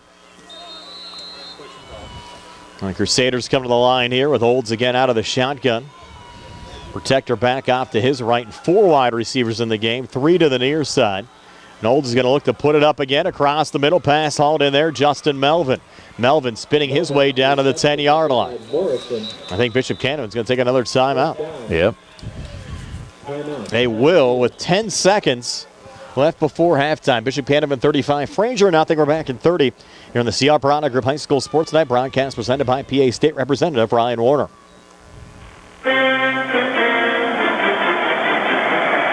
State Representative Ryan Warner, proud Frazier High School graduate, congratulates the Frazier Commodores football team on an incredible season and their trip to the playoffs. Your dedication, teamwork, and spirit truly reflects the best of our community. To the players, coaches, and families, congratulations on a fantastic season, and best of luck as you enter the playoffs. Go Doors! Back here in Cannonsburg, 12 seconds left here in the second quarter. Again, I have to thank our video stream sponsors making this broadcast possible for you today. PA State Representative Ryan Warner, Tiffany Smith Fine Arts Studio, Perry Volunteer Fire Department, Gene and Boots, Sandy Howell Notary Services, owners Ed and Sandy Wolinski, Ford of Uniontown, Uniontown Liquidation Outlet, Napa Auto Parts, and Perry Drug. Hey, you always like stopping by Gene and Boots, Tony. You love your chocolate. Yes, I do. Their chocolate's good. Also like all the stuff. They got a lot of stuff like when I was a kid. Yes. Like the old-time candies and everything. Yes. Old-time, like the flying saucers and the things like that. Probably buy candy cigarettes there. Yes, back in the you day. can, actually. No, you can still buy them there now. They have them there. So DeMar Olds and Bishop Canevin now first and goal from the Frazier 10. Olds rolling far side. Stops. They're coming after him. He'll go back to the near side. Olds might take this in himself. Olds inside the 5, and DeMar Olds, a 10-yard touchdown run for Bishop Canevin. Don't see any flags there, Tony. And maybe we do. They actually did throw one. They're going to pick it up. And the 10-yard touchdown run will stand for Olds, and Bishop Canevin will increase their lead to 41-0 over Frazier with 1 second left here in the second quarter. Wow. So I have to have a kickoff. Well, it's one of those things where, you know what, he just showed great speed and got to the outside. Nobody even touched him. Here's Shorthouse looking for another extra point. Ram looked like a fake 2-point conversion try last time. This time Shorthouse will attempt the kick, and it's up and through. So with 1 second left here in the second quarter, it's 42-0. Bishop Canevin over Frazier. We're back in 60 here on the CR Product Group High School Sports Night. The Perry Township Volunteer Fire Department is proud to support the Frazier Commodores boys high school football team as they continue their remarkable 2025 playoff run. Teamwork, dedication, and commitment are values Perry Township volunteer firefighters and Frazier football players have in common. From the whole crew at the fire station, great job, boys, and good luck. Visit the department's Facebook page to learn how you can support their efforts to keep the community safe. The Perry Township Volunteer Fire Department, serving the community as professional volunteers. Bad hair day, bad day at the office, bad day behind the wheel. Hey, stuff happens, even to the best of us. At least your car insurance rate doesn't have to take a hit. Get Erie Rate Lock from Erie Insurance. Gives you a great rate that stays put until you change a car, driver, or your address. Plus, seriously good service. Now that's something to smile about. Your Erie agent in Uniontown and Ross Traver Township is Sproul's Insurance Group, 724-437-9812, or go to SproulsInsurance.com. Erie Rate Lock does not guarantee continued insurance coverage and is not available in all states. So I have one final play here to wrap up the second quarter. It'll be a kickoff after the 10-yard touchdown run from DeMar Olds for Bishop Canevin. Shorthouse will send it away. A little squib kick. Going to go back and then controlled there by Frazier's Tyler Morrison. And Morrison just able to get forward to the 44, and that'll be the final play of this second quarter. So we've reached halftime. All Bishop Canevin up 42-0 over the Frazier Commodores. Stay tuned for our halftime show. It's brought to you by the Radcliffe Martin Law Firm. It comes your way next year on WMBS, the Trib Live High School Sports Network, and YouTube Live. The Sea Harbor Auto Group is bringing service to your door with the exclusive Sea Harbor Service Valet. Just call to schedule your next service appointment, and we'll come pick up your car, then drop it off after the work is finished. We'll even wash it for you. Call us today at 724-930-7766 to schedule your next appointment. Pickup and delivery with white glove service. Never wait in a service lounge again. Call us today at 724-930-7766. It's just that easy. When your car is damaged, the name to remember is Ted Silva & Son Body and Fender Repair. Family owned and operated for 62 years and providing quality, reliable service, Ted Silva & Son offers complete collision service, minor to major repairs, frame and unibody repair, and glass installation. They'll blueprint your vehicle for repair and work with your insurance company. With their environmentally friendly waterborne paint process, Ted Silva & Son not only cares for our community and children, they care for our environment. located on Atlas Road in Hopwood. It's their goal to alleviate the stress of an accident and assist you in any way. So bring your vehicle over to Silva. Call 724-437-2351. Now Ted Silva proudly introduces his new company, Target Safety Solutions, Atlas Road in Hopwood, providing vehicle alignments, calibrations, minor mechanical repairs, state inspections, including trailers up to 10,000 pounds. Safety, our target, your solution. Check their website at targetsafetysolutionsllc.com. Ted Silva is proud to support local high school sports. The T-Berry Law Office and attorney Vincent M. T-Berry specialize in criminal defense, wills and estates, family law, and personal injury. The T-Berry Law Office is located at 84 East Main Street, across the street from the Fayette County Courthouse in Uniontown. When you need to consult an attorney, make your first call to attorney Vincent M. T-Berry and the T-Berry Law Office. It'll be the only call you need to make. Phone 724-430-0300 or visit their website at tberrylawoffice.com. The T-Berry Law Office. Small town, big result. Amador Transit, locally owned and operated by the Scott family, have been helping students travel to school safely in the Fayette County area for more than 4 years. Amador Transit is a proud sponsor of Laurel Highlands High School sports and wishes all the area teams good luck. For more information about Amador Transit, call them 724-439-3164. 724-439-3164, or stop by their office at 253 South Mount Vernon Avenue in Uniontown. Magisterial District Judge Nathan Henning extends his best wishes to the Laurel Highlands Mustangs, the Uniontown Red Raiders, and all our local teams for a great season. District Judge Nathan Henning recognizes that a successful season requires teamwork. It is the result of the hard work of the players and coaches and the support of their families. Good luck to the Laurel Highlands Mustangs and Uniontown Red Raiders from District Judge Nathan Henning. Your health is the most important thing to you. When you need physical therapy, find the best clinic to serve you. Movement Physiotherapy, now located off Route 40 on Pedro Drive, west of Uniontown, understands this and wants to help ease the stress. Tyler Gasek has over 10 years of experience helping people improve their health with physical therapy and is ready to help you. Tyler's from the Uniontown area and is committed to helping improve his community. To schedule your appointment, phone 724-912-PTPT or visit Movement Physiotherapy online at movementpp.com. Brian Mrozek, Tony Hanola back here at halftime with the Frazier Band on the field, but the Commodores on the football field tonight here at halftime down 42-0. To the Bishop Canevin Crusaders. Again, our halftime show being brought to you by the Radcliffe Martin Law Firm. Tony has your halftime stats. They're being brought to you by Farmana Pharmacy, now located in the Health First Medical Center building on Route 119 near the Fayette County Fairgrounds. All right, Brian, thanks much. I'm going to go over Bishop Canevin's first. Passing-wise, DeMar Olds was 4 for 5 in that first half, 101 yards passing. He had a touchdown, and that was the 34-yard connection to Justin Melvin. Melvin had 3 catches for 72 yards. Lemire Wade had the other one for 29. On the rushing end, Mayonte Mott had 8 carries, 158 yards, 2 touchdowns, one from 20 yards out and the other from 94 yards out. James Healy, late in that second quarter, 5 carries for 41 yards and a touchdown on an 11-yard run. 2 carries for Olds, 18 yards and a 10-yard touchdown. And Kavir Holman had 2 carries for 2 yards. In the first half, Bishop Canevin ran 22 offensive plays, 219 yards rushing, 101 yards passing, 320 yards of total offense. They had 6 penalties for 55 yards.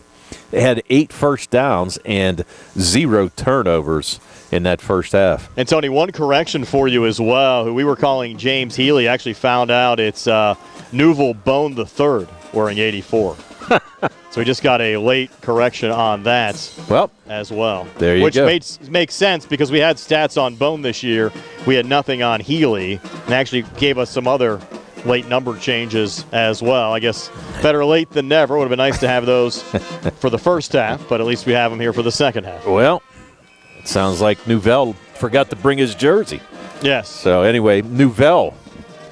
Bone had 5 carries for 41 yards and a touchdown. Yes. So we'll change our TD to Bone as well. Yep. So offensively for Frazier, not much action here. Brady Seacrest 0 for 9 with 2 interceptions. Derek Diamond had 18 carries, 67 yards, and Seacrest on that 1 sack with -7 yards.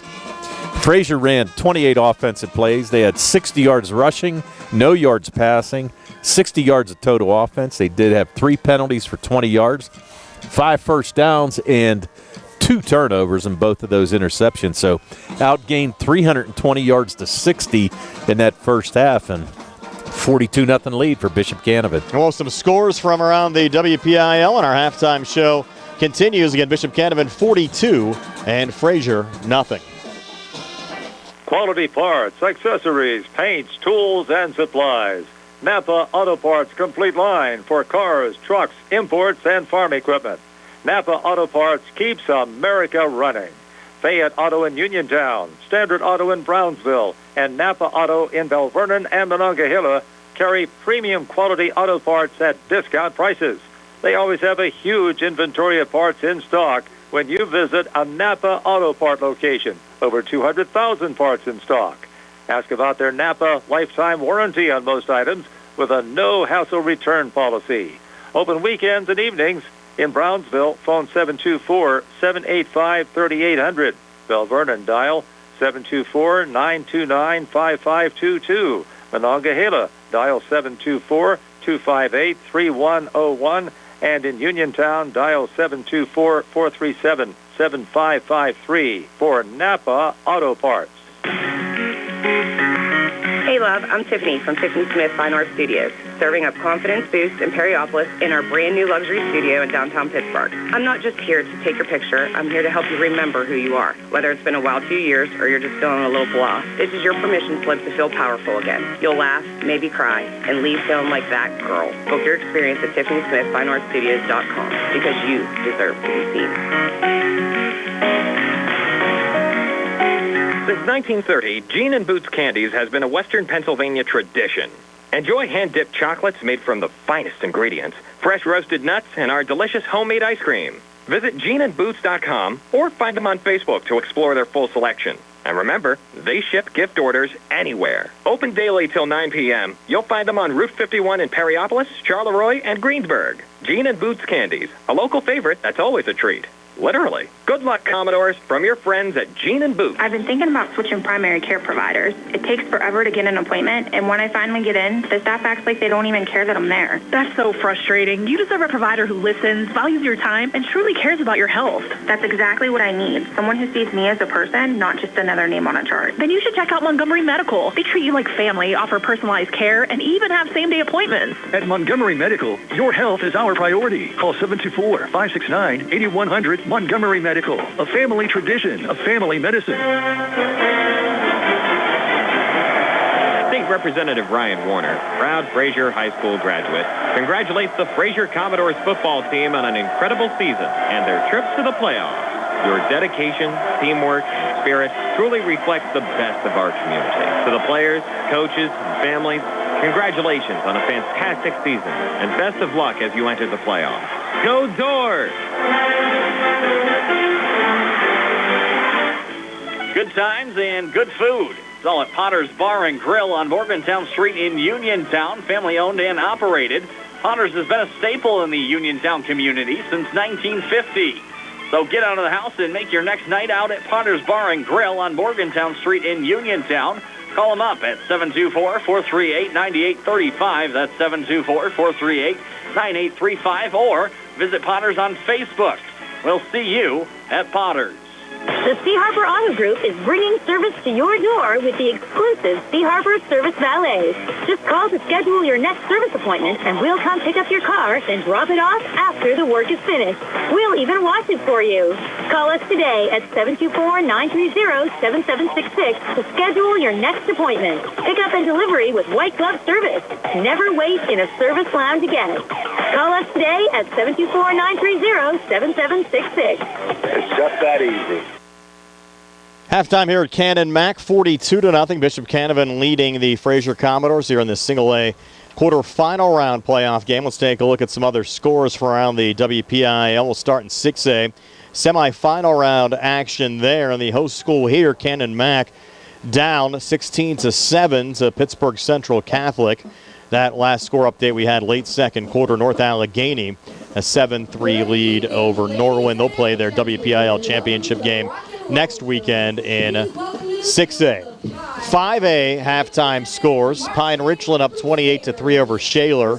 Penn Trafford up 10-3 over Moon. Bethel Park up 14-7 over Peters Township. And Woodland Hills up 14-10 over Upper St. Clair.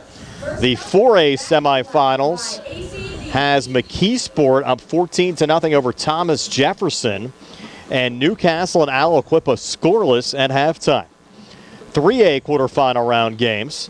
Avonworth 35, Freeport nothing. North Catholic up 21-14 over Elizabeth Forward. Central Valley up 14-10 over Highlands. And Amani Christian up 13-10 over Hopewell. 2A quarterfinal round games. Seton LaSalle a 7-0 lead over Mohawk. Washington up 17-7 over South Allegheny. And Western Beaver up 21-7 over Apollo Ridge. And 1A quarterfinals. I mentioned, Tony, the winner of this game will take on either Clairton or Jeanette. Right. Clairton just scored a touchdown in that game over Jeanette. Jeanette was leading 20-14. It's now Clairton 22, Jeanette 20. That game nearing halftime. Fort Cherry up 17-3 over Neshannock. And Laurel up 14-0 over Shar Houston. So Jeanette giving Clairton a pretty good game tonight. Yeah, giving them and actually scoring a lot of points against them, which is kind of surprising. But, you got to kind of wonder, too, when you're looking at that Aliquippa-Newcastle game, 0-0 at half, you got to wonder if they saw the rain that I saw coming down here. I'm going to be guessing that they're probably playing in a monsoon up there. It could be. We'll find out later on tonight. Right now, the playing conditions dry here in Cannonsburg, and hopefully we'll have dry weather for the rest of the second half and for our drive home. Scoring summary here. Opening touchdown of the game, Monte Mott, 20-yard touchdown run occurred at the 8:53 mark of the opening quarter. 6-play, 58-yard drive. Leo Shorthouse added the extra point. It was 7-0. Bishop Canevin. Frazier took the football. How many plays were in that drive, Tony? Took it all the way 16. down. 16-play drive, had a first and goal at the Bishop Canevin 5. Were stopped on downs. Bishop Canevin took over at their own 6-yard line. Then Monte Mott went 94 yards for a touchdown run. Shorthouse added another extra point. And it was 14-0 Bishop Canevin. That was at the 1:19 mark of the opening quarter. And then the first passing touchdown of the game, 34-yard hookup from Olds to Justin Melvin. Olds added a 2-point conversion run. It was 22-0. And then Olds with a pick 6 of Frazier quarterback Brady Seacrest. That was a 48-yard return. Shorthouse's extra point made it 29-0. That was midway through the second quarter. The Newval Bone, we found out, was the ball carrier on a 10-yard touchdown run at the 2:40 mark. 5-play, 68-yard drive pass failed. It was 35-0. DeMar Olds added a late 10-yard touchdown run with 1 second left in the second quarter to put us where we're at right now. It's only at 42-0 at halftime. We'll have a running clock for the second half. Yeah, running clock, and Frazier will get the ball to start the second half. But at 42-0, and like I said, this Bishop Canevin team, they're loaded and a lot of speed too, boy. Stay tuned. We'll have a news update from Radio Pennsylvania on the way next. And Tony and I back with the second half. 42-0 Bishop Canevin over Frazier, about 9 minutes away from the second half kickoff. Two Brothers Tree and Stump Service is your local, fully insured, expert tree removal and advanced tree trimming service based right in Uniontown. Brothers Jared and Justin Gibson and their team bring more than 2 decades combined experience to stump and tree removal, but also provide general clearing services and some landscaping services too. So whatever your outdoor needs are, Two Brothers is ready to help you today with customizable plans and a commitment to getting the job done right. Call them today, 724-415-9183. Just as your local State Farm agent combines good neighbor service with surprisingly great rates, you can combine your home and auto. And guess what you'll get? That's right, good neighbor service with surprisingly great rates. In fact, State Farm agent Lauren Yeoman is your go-to agent in Uniontown for the service you deserve at the price you want. So try to combine home and auto today. State Farm agent Lauren Yeoman will help you mix and match things perfectly. Call 724-592-6308 for your surprisingly great rates. Like a good neighbor, State Farm is there. Uniontown Detailing offers an all-inclusive auto care experience. Services include full auto detailing, professional ceramic coatings, window tinting, undercoating, paintless dent repair, and more. Uniontown Detailing has moved to a new location on 255 South Mount Vernon Avenue in Uniontown. Stop by and check them out today. Best of luck this season to all local teams from Uniontown Detailing. Did you know that you have a choice for your physical therapy provider? NovaCare Rehabilitation offers same-day appointments, and oftentimes you don't need a prescription from your doctor to see us. We will make sure that you are treated as an individual and will work directly one-on-one with you to help achieve your goals. You have tried the rest. Now try the best. NovaCare, Delaware Avenue in Uniontown. Phone 724-437-0556 to schedule your appointment today. This is a Radio PA News Update. It is Friday, November 7th. Topping the news this hour, it is day 38 of the government shutdown. And starting this Friday, the government is going to be reducing flight capacity across the country and right here in Pennsylvania. Philadelphia International Airport is on the list of 40 airports that will be impacted. The FAA starting with cuts at 4% this Friday and then increasing to cuts by 10% next week. This will result in lots of canceled flights per day. Now, on Thursday, more than 5,000 flights were delayed, 150 cancellations across the country. The air traffic controllers and the TSA agents are not getting paid because of the government shutdown. Well, America deserves better than this right now, and I can't ever vote to support this kinds of chaos. In other news, Pennsylvania Senator Democrat John Fetterman on Fox Business commenting on this situation. Flying in America now is continuing to, it's just getting in more and more chaotic now too. I wasn't even able to find a flight here to D.C. I had to fly into a different airport because they weren't actually have any. So this thing's run its course. If you live here in Pennsylvania and go to college in Pennsylvania, you're spending a lot more money on your education than your counterparts in other states. Correspondent John Schaefer explains. Pennsylvania tops the nation for the highest college costs relative to residents' incomes, according to a Wallet Hub report. The study looked at full-time, in-state undergraduates living on campus and found Pennsylvania students spend an average of $55,144 a year, or 72.48% of the state's median household income. This includes tuition, fees, room and board, books, and other campus expenses. And I'm Laura Winters, and you're up to date with Radio PA. You can go to Big Box Medical Office. Now serving number 3,943. Or Hi, come on in. How are you? For personal, professional health care you can trust. See Dr. Paul Hardley and nurse practitioners Tara Bozak, Jessica Reckhart, and Stacy Morris, proudly serving our community for over 30 years. Need care today? Walk-ins are always welcome. For your primary care, call Dr. Paul Hartley at 724-437-1109 or visit ppcp.org. Or serving number 3,940. Amidar Transit, locally owned and operated by the Scott family, have been helping students travel to school safely in the Fayette County area for more than 4 years. Amidar Transit is a proud sponsor of Laurel Highlands High School sports and wishes all the area teams good luck. For more information about M&R Transit, call them 724-439-3164. 724-439-3164. Or stop by their office at 253 South Mount Vernon Avenue in Uniontown. Mark-On Building Supply has provided the tri-state area with ready-mix concrete and building supplies for decades. Family-owned and operated and built on a foundation of trust, integrity, and exceptional quality, Mark-On is your local leader for ready-mix concrete, precast, lumber, tools, electrical, plumbing, lawn care, and general building supply needs. Visit the store in Markleysburg or call Mark-On today at 724-329-5542. Mark-On Building Supply, your one-stop shop for all your home building and construction needs. For 84 years, Perry Drug Store has been family-owned and proud to serve the Perryopolis area. Recently voted one of the best in Fayette County, they're your trusted hometown pharmacy, offering expert prescription service, home health care, beauty, and over-the-counter needs. And they accept all insurances. Open 7 days a week for your convenience. Perry Drug Store puts your health first. With flu shots, vaccines, and all boosters available. Call 724-736-4422 or stop by on Independence Street in Perryopolis. Perry Drug Store, wishing the Frazier Commodores the best of luck in the playoffs. When you are looking to make some extra cash for your aluminum cans, visit Cherokee Recycling, where aluminum can is king.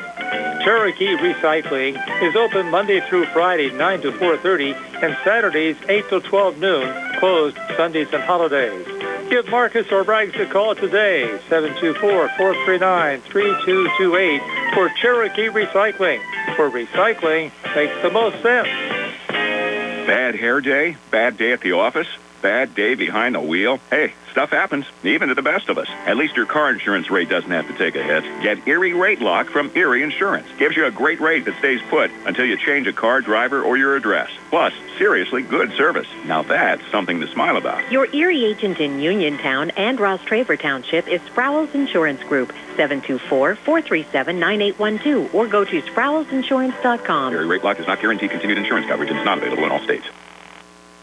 Primer Ozark, Tony Hinola back here at Canon McMillan High School, about 2 minutes away from starting the third quarter. Bishop Canevin up 42-0 over the Frazier Commodores. And Tony, high school basketball starting in just a couple of weeks. Laurel Highlands actually opening up on Black Friday against Greensburg-Salem at 7:30. We'll have the game for you here on WMBS. TJ DeStefano will have the play-by-play. Not sure who TJ's working with yet. I know a lot of us unavailable for that one. Yeah, going out of town, actually, so... Yeah, we'll find out. But luckily, TJ can hold down the fort for us. And then you and I are back Monday. We'll have the Geibel Lady Gators taking on Southmoreland, and then we'll have both Uniontown and Laurel Highlands in action on December the 2nd. Mustangs hosting Chartiers Valley, and also Uniontown will be on the road at Thomas Jefferson. Those should be two fun games. Yeah. You know, it's just amazing how soon, how quickly the season comes and how quickly the season goes. But even now, starting on Thanksgiving weekend is a lot different. You know what I mean? It's been one of those things where it's like, holy smoke. You used to middle of December, but right now, the Friday after Thanksgiving, but oh well, hey. Yeah, I'm not a big fan of that at all. And I think this will probably be the last year it happens just based on the way the calendar works out. I think next year the WPIAL calendar goes a week back, so you won't start basketball until the following week, which is certainly good to see. Again, a lot of folks doing family stuff that weekend. Oh, yeah. I won't be working high school basketball, but again, we will have the game here on WMBS, Laurel Highlands and Greensburg-Salem on the 28th with TJ DeStefano behind the call, and that'll be at Laurel Highlands High School. Looking at Uniontown's schedule, kind of odd, Tony. They have a lot of road games this year. I think there's only 8 total home games all year, 7 of those conference games, and I think the first 5 or 6 all on the road.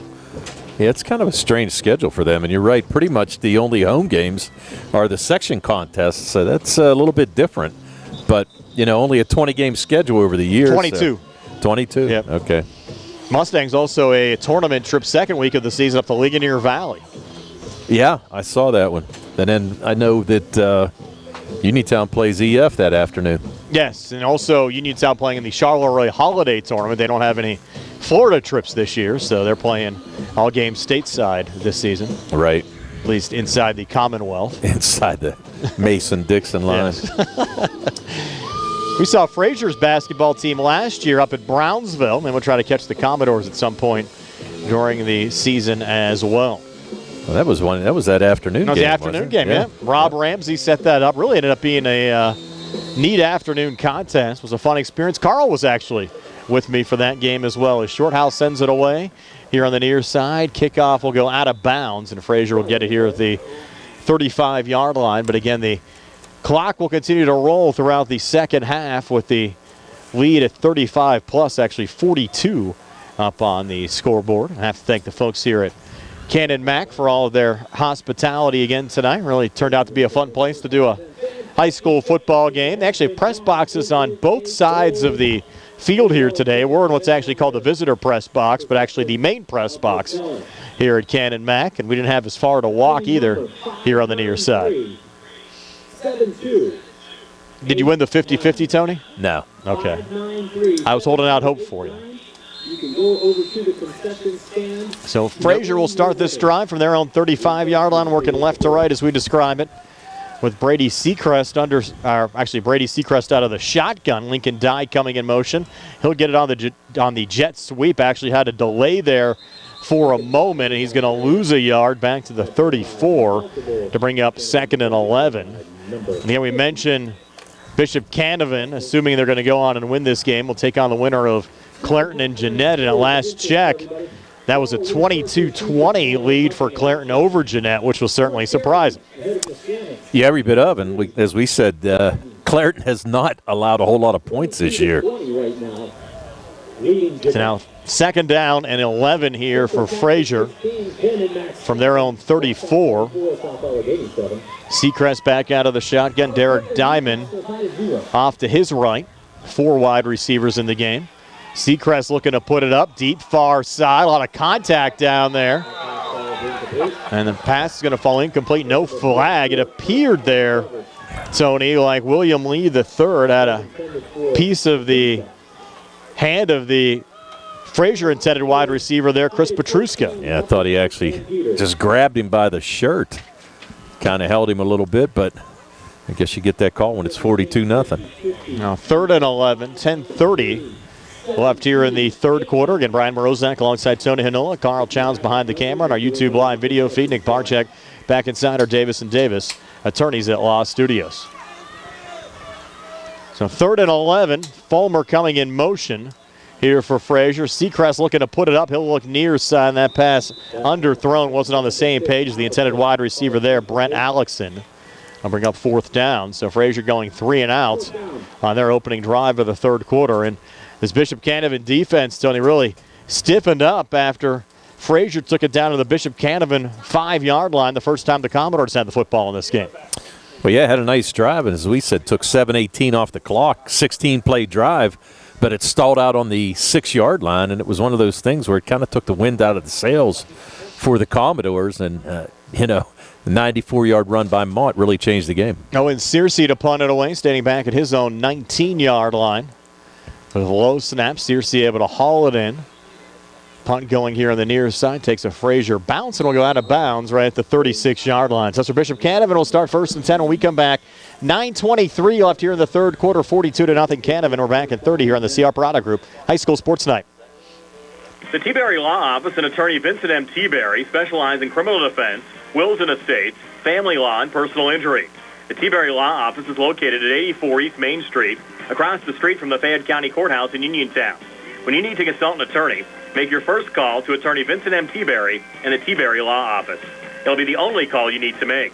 Phone 724-430-0300 or visit their website at tberrylawoffice.com. The T-Berry Law Office. Small town, big results.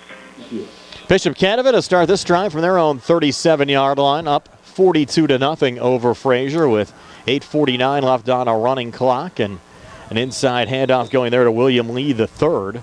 He'll take it across the 40 up to the 45-yard line. Be an 8-yard gain there for Lee to bring up 2nd down and 2. And a nice run there by Lee. Pick up a quick 8 yards on his first carry of the night. So 2nd and 2. Still have Olds in at quarterback. And you actually have Mott back in there as the tailback right now. Lee is the fullback. And Olds now with a handoff up the middle there to Mott. Only needed 2 for a first down. Got to spin forward. Will depend here on the spot. And they're going to say it's a first down and a pickup of 2 there for Bishop Canevin. I think you might have a Crusader a little slow in getting up. One of the offensive linemen. That was number 52, Lawrence Lynch, but he's now up on his feet. Looks like he's kind of limping a little bit, though. Right now, 9 carries, 160 yards for Mott, and those 2 touchdowns. And we're having officials timeout due to an injury. Trainers going out and checking things out. Our injury stoppage brought to you by the UPMC Rehabilitation Institute, the leaders in physical therapy. Visit physical therapist Jim Burns on Wayland Smith Drive or phone 724-437-7500. The UPMC Rehabilitation Institute. Relief is closer than you think. Last football game Tony actually remember doing here was the California semifinal round game against Amani Christian back in 2017. Of course, we were here for basketball a number of times over the years. I think most recently for that Uniontown Lincoln Park game a few years back, where Uniontown, I think, had a 31-13 lead in that game. And Lincoln Park came back into being a thriller right down to the wire, and the Leopards knocked off the Red Raiders in that playoff game. Right. Seen Lincoln Park a lot on the hardwood here over the last couple of years as Lee carries a couple of Commodores here with a flag on the play. Close to another Bishop Canevin first down to the Frazier 43. We'll check the flag with 7 minutes left here in the third quarter. Yeah, you might get a hold here on Bishop Canevin. Frazier signaling that it's going the other way. Officials still throwing flags here with a running clock. He must live close. Yes. The clock's still rolling, though. That's going to be a personal foul, hands to the face against Bishop Canevin.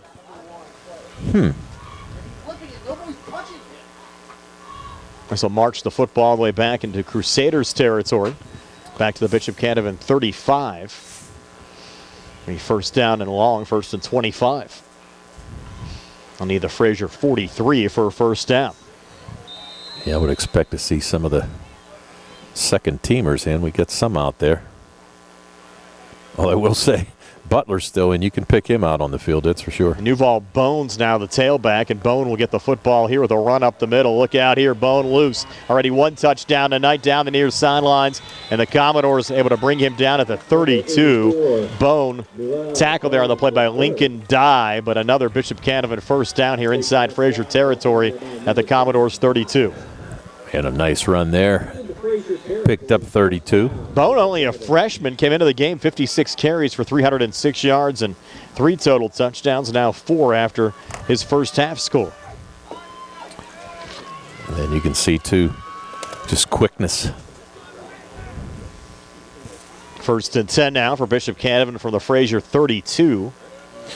And we're going to guess that Bone probably forgot his jersey. Had freshman to kind of made take a it off freshman somebody mistake else. because nobody until halftime let us know that they changed jersey numbers. This is going to be Holman on this pitch. Holman inside the 25-20. Holman a little cutback. Flag on the play is going to take it in, but I think this one's going to come back. Holding penalty here against Bishop Canevin. Officials quick to signal that. Look at this Crusaders program, Tony. Certainly lots of consistency. We mentioned their semifinal loss to Clareton last year, lost to Fort Cherry in the semifinals 2 years ago. And that included a quarterfinal round playoff win over California, game that you and I worked back at Norwin High School. Yep. So this holding penalty here going to push it back. Another official's timeout as well. We have a player down actually on the track surface in the far corner of the end zone. So we'll step aside for a timeout as well. 4:41 left here in the third. 42-0. Bishop Canevin over Frazier back at 30 here on the CR Product Group High School Sports Night broadcast presented by PA State Representative Ryan Warner. Since 1930, Gene and Boots Candies has been a Western Pennsylvania tradition. Enjoy hand-dipped chocolates made from the finest ingredients, fresh roasted nuts, and our delicious homemade ice cream. Visit geneandboots.com or find them on Facebook to explore their full selection. And remember, they ship gift orders anywhere. Open daily till 9 p.m. You'll find them on Route 51 in Perryopolis, Charleroi, and Greensburg. Gene and Boots Candies, a local favorite that's always a treat. Literally. Good luck, Commodores, from your friends at Gene and Boots. Still have a Frazier player down again outside of the playing surface, actually on the track in the end zone. And from our vantage point, we don't have a view who that Commodore is. But certainly for Frazier, a successful season. First-year head coach Tony Battolini has these Commodores here over the last couple of weeks entering this game, playing a different level of football. And now the injured Commodore trying to make his way off the playing surface. That's Lincoln Dye. Hopefully Lincoln's okay down there. Trying to walk off under his own power over there with a pretty good limp, though. We're talking about some of the consistency here with Bishop Canevin. They played for a WPIAL championship in 2022, lost to Union in the title game. Also won a WPIAL championship in 2021, knocking off Osh before losing to Red Bank Valley in the first round of the state playoffs. That followed a season where they went 5-3 during the COVID shortened year, missed the playoffs, but not too many teams got in. And prior to that, they had a few years where they really struggled, went 1-9 in 2019, 3-7 in 2018, got into the playoffs at 3-7 in 2017, lost to California 51-7 in the first round, and also knocked off California in the 2016 playoffs, 56-21, made to the quarterfinals that year before they lost to Northgate. Went 7-4. Lost to North Catholic in 2015, and then had a couple of seasons of 2-7 and 3-7, but certainly up and down over the years, but a lot more consistency as of late as flags come out here for a false start penalty. False start to go along with that hold on the last penalty. I mean, on the last play, I'm sorry, in which Dye got hurt. And Dye still limping on the sidelines. Actually thought he might go to the locker room, but making his way over here in front of us.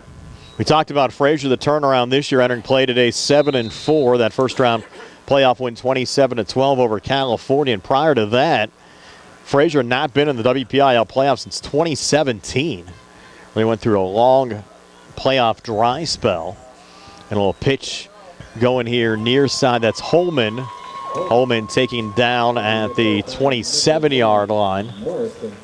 And a couple of yards forward there. Morrison with the tackle defensively there for Frazier. I'll bring up third down. I mean, it's second down or third down here, Tony. It should be third down, right, and 5? No, because they had the penalty. Yep. Yeah, they had the penalty. Went in the back there penalty on the last play. So just second and 5 from the 27. Holds under center, 2 I-backs. A wide out to each side. And it's 42-0 Bishop Canevin. They're going back there to Bone, and Bone up the middle, down to the 24. 2-yard gain. Now it'll be third down and 3. But we talked about the Frazier turnaround, Tony. Last year just went 2-7. Wins over Mapletown and Springdale. And prior to that, had a 1-9 season in 2023, 1-9 in 2022, 0-9 in 2021. Had a decent season in 2020, went 4-3, but again didn't qualify for the playoffs with the shortened postseason due to COVID. Went 3-7 in 2019, 4-6 in 2018. Lost to Riverside 34-0 in the first round in 2017. Lost to Brentwood 46-19 first round in 2016. Pitch going back here to Holman on the far side, and he's taken down from behind. Good pursuit there by Tyler Morrison. Yeah, nice job by Morrison to cut off the edge and tackle Holman about a yard short. It'll be 4th and 1. And also, Tony, you look over the years at Frazier during that 2015 run to the semifinals. They played in single A. They got bumped up to double A in 2016. Still made the playoffs in back-to-back years, but they were playing double A football for a number of seasons before getting back to single A here over the last 4 years now. I think that makes a difference. Yes, I think it makes a huge difference. 4th and 1, QB sneak attempt here from Olds. Only needed a yard, and I think he got just that. That's the 11th first down in this game for Bishop Canevin. Closing in on 1:30 at the end of this third quarter. And we're down, as you said, Tony. Final 90 seconds now of this third quarter.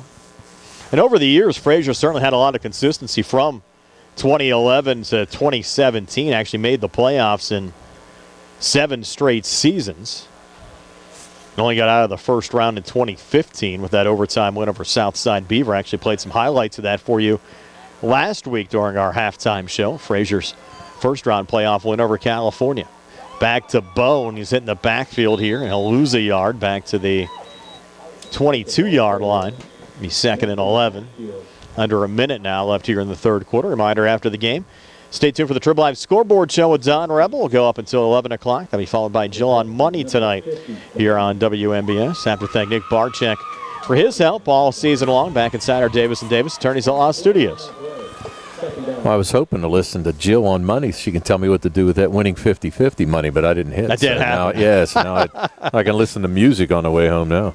That would be something. You call in and say, hey, just won the 50-50. Hey, Jill. I won $500 on the 50-50. Yeah. You know, I might be a couple of years away from retirement, right, Tony? Yeah. Like I probably got a pretty good nest egg. Yeah. I want to know what to do with this 85. There's a run down to the 19. It'll be a 3-yard pickup. It'll be 3rd and 7. I think that was number 15. That was Dominic Cisnero Torres. That'll make you right a little bit. Yeah, it will. That'll be the final play of the third quarter. So ahead of the fourth, 42-0. Bishop Canevin over Frazier back at 60 here in the Seattle Prado Group High School Sports Night. Broadcast presented by State Representative Ryan Warner. Does your car sound like it's saying, trade me in, trade me in, every time you start it up? Well, go to Ford of Uniontown and trade it in. That's right, your Uniontown Ford dealer is ready to assist you with a new or pre-owned car, truck, or SUV purchase. Ford of Uniontown has all the deals, all the inventory, and they are ready to deal. It has never been a better time to buy a Ford. Service is their top priority. No matter where you purchase your Ford car or truck, Ford of Uniontown will be happy to service it for you. They offer Ford-trained technicians, Ford-certified parts and service, 1-year, 12,000-mile parts warranties, and new state-of-the-art service equipment. Call or stop in today to see the hometown service of Ford of Uniontown, Route 40 West across from Applebee's. So listen to your car the next time you hear it say, "Trade me in! Trade me in!" Ford of Uniontown, Route 40 at the top of the hill. Back for the final 12 minutes here at Canon McMillan High School. The Frazier Commodores down 42-0 to the Bishop Canevin Crusaders. Unfortunately, Tony, it's going to end our high school football season here tonight with Frazier getting eliminated. But I think going back a couple of weeks ago, we probably didn't think we'd be here in the quarterfinals. No, to be honest with you, we thought our season was going to be over pretty much, last weekend. But, yeah, correct. Yeah. Things worked out. Frazier knocked off Cal. I think no matter who was winning that game, we were going to do a quarterfinal round game after they were paired up against one another. Right. I certainly wish both programs a great off season. Are you ready for high school basketball here in like 3 weeks? 3 weeks is right. 3 weeks from tonight. Yeah, it's kind of scary. Christmas is 49 days away. Yeah. Carl's going to have to find something to do here over the next 2 weeks or 3 weeks to keep himself busy. He's behind the camera. He's going to make homemade stuffing for Thanksgiving, I think. That's what he's going to do. So start of the fourth quarter. Bishop Canevin now working left to right as we describe it with DeMar Olds under center. Handoff here to Bone. Tried a little stiff arm, and he'll be pulled back for a yard loss on the play. It'll be 4th and 8 here for Bishop Canevin from the Frazier 21. Yeah, Bone just couldn't get outside. Good job by Frazier. Still not giving up. I mean, down 42-0, but still playing spirited defense here so far in the second half. Kind of no man's land here for Bishop Canevin. 4th and 8 from the Frazier 22. Actually, more than the 21. And too far for a field goal. You're not going to punt. You're up 42-0. Let's see what kind of play they run here. Hopefully two not eye backs. I'll play fake. Olds running near side. Olds is going to pull it down, and Olds is going to get another Bishop Canevin first down. Chase Fulmer pushing him out of bounds right at the 5-yard line. So it'll be 1st and goal here for Bishop Canevin with 10:52 left on a running clock here in the fourth quarter. Olds with a quick 16-yard gain. Had a laugh today. Tony mentioned Thanksgiving. Kendall and Bill were talking on the talk show. Kendall says she's just going to have fried chicken for Thanksgiving. Bill says he's going to have a ham. I don't think I'd want to go to either one of their homes. Oh, I was going to say. Old-fashioned turkey, mashed potatoes, stuffing, cranberry sauce, like all of it. I know. I eat like I'm going to the electric chair. Like I'm getting lethal injection tomorrow morning. Does that differ from any other day? No, it doesn't. I didn't get this way by looking at it. I tell you that all the time. There's Bone, another carry. Getting a yard down to the 4. 2nd and goal now from the 4-yard line with 10:07 left here in the fourth quarter. Trying to get you some other WPIAL playoff scores here late. Again, all the scores coming your way with the Triple Live scoreboard show with Don Rebel after our game wraps up. Don and his crew always doing a terrific job every Friday night. It's been a pleasure to have that show on again this year. It'll be interesting to see what the results of some of these games are. Yeah, a lot of close games. Mentioned TJ down 14-0 at half against McKeesport. There's a run into the end zone for another Bishop Canevin touchdown. I think that one went to Dominic Cisnero Torres. Yep. A little 4-yard scamper for Dominic. Increased the lead to 48-0 with 9:28 left here in the fourth quarter. Wait, Bishop Canevin played today, Tony. I think they're going to give either Jeanette or Clareton a pretty good game. Would not surprise me to see Bishop Canevin playing for a WPIAL championship this year. Well, they've got a lot of weapons. There's no doubt about that. A lot of speed. Be a good game either way with Jeanette or Clareton next week. I kind of agree with Coach Tony Battolini. I think this Bishop Canevin team might be more dangerous with Olds at quarterback. Here's Shorthouse for the extra point. I think he faked it again. He faked it, yeah. You're going to have a little toss into the end zone for the 2-point conversion run off the fake extra point. Olds to Cisnero Torres for 2. So it's 50-0. Bishop Canevin over Frazier. 9:28 left in regulation. We're back at 60 here in the CR Parada Group High School Sports Tonight.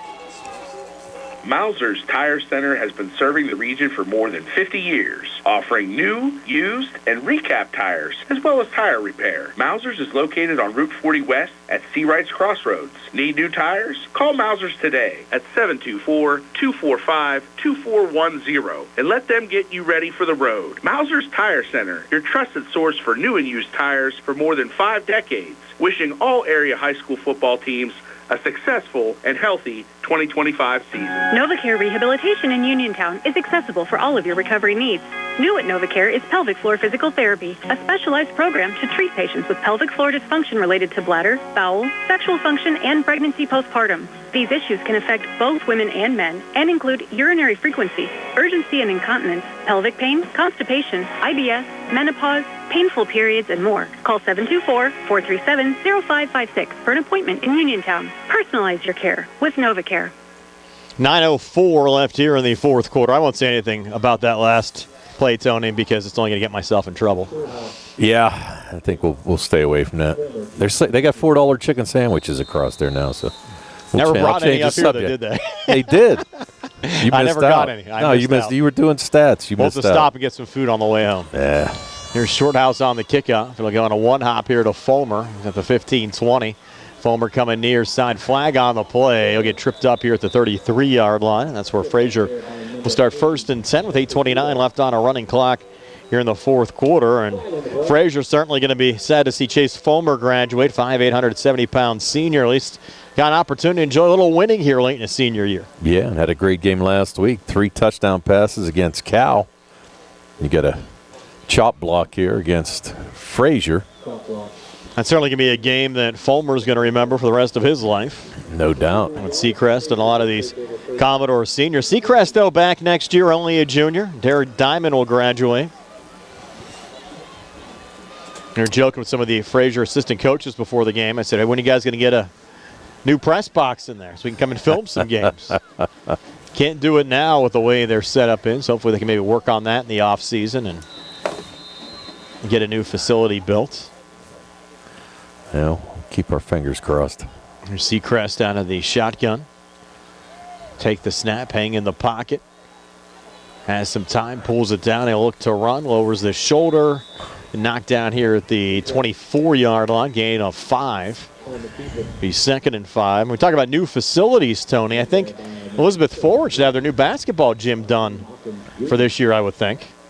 And they've been working on it last few years.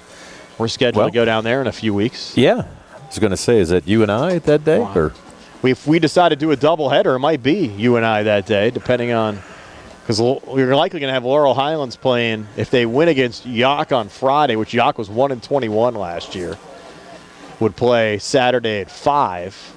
Uniontown plays at noon, so conceivably we could do 2 games that day. Well, now I can do 1. Oh, you have some late night plans?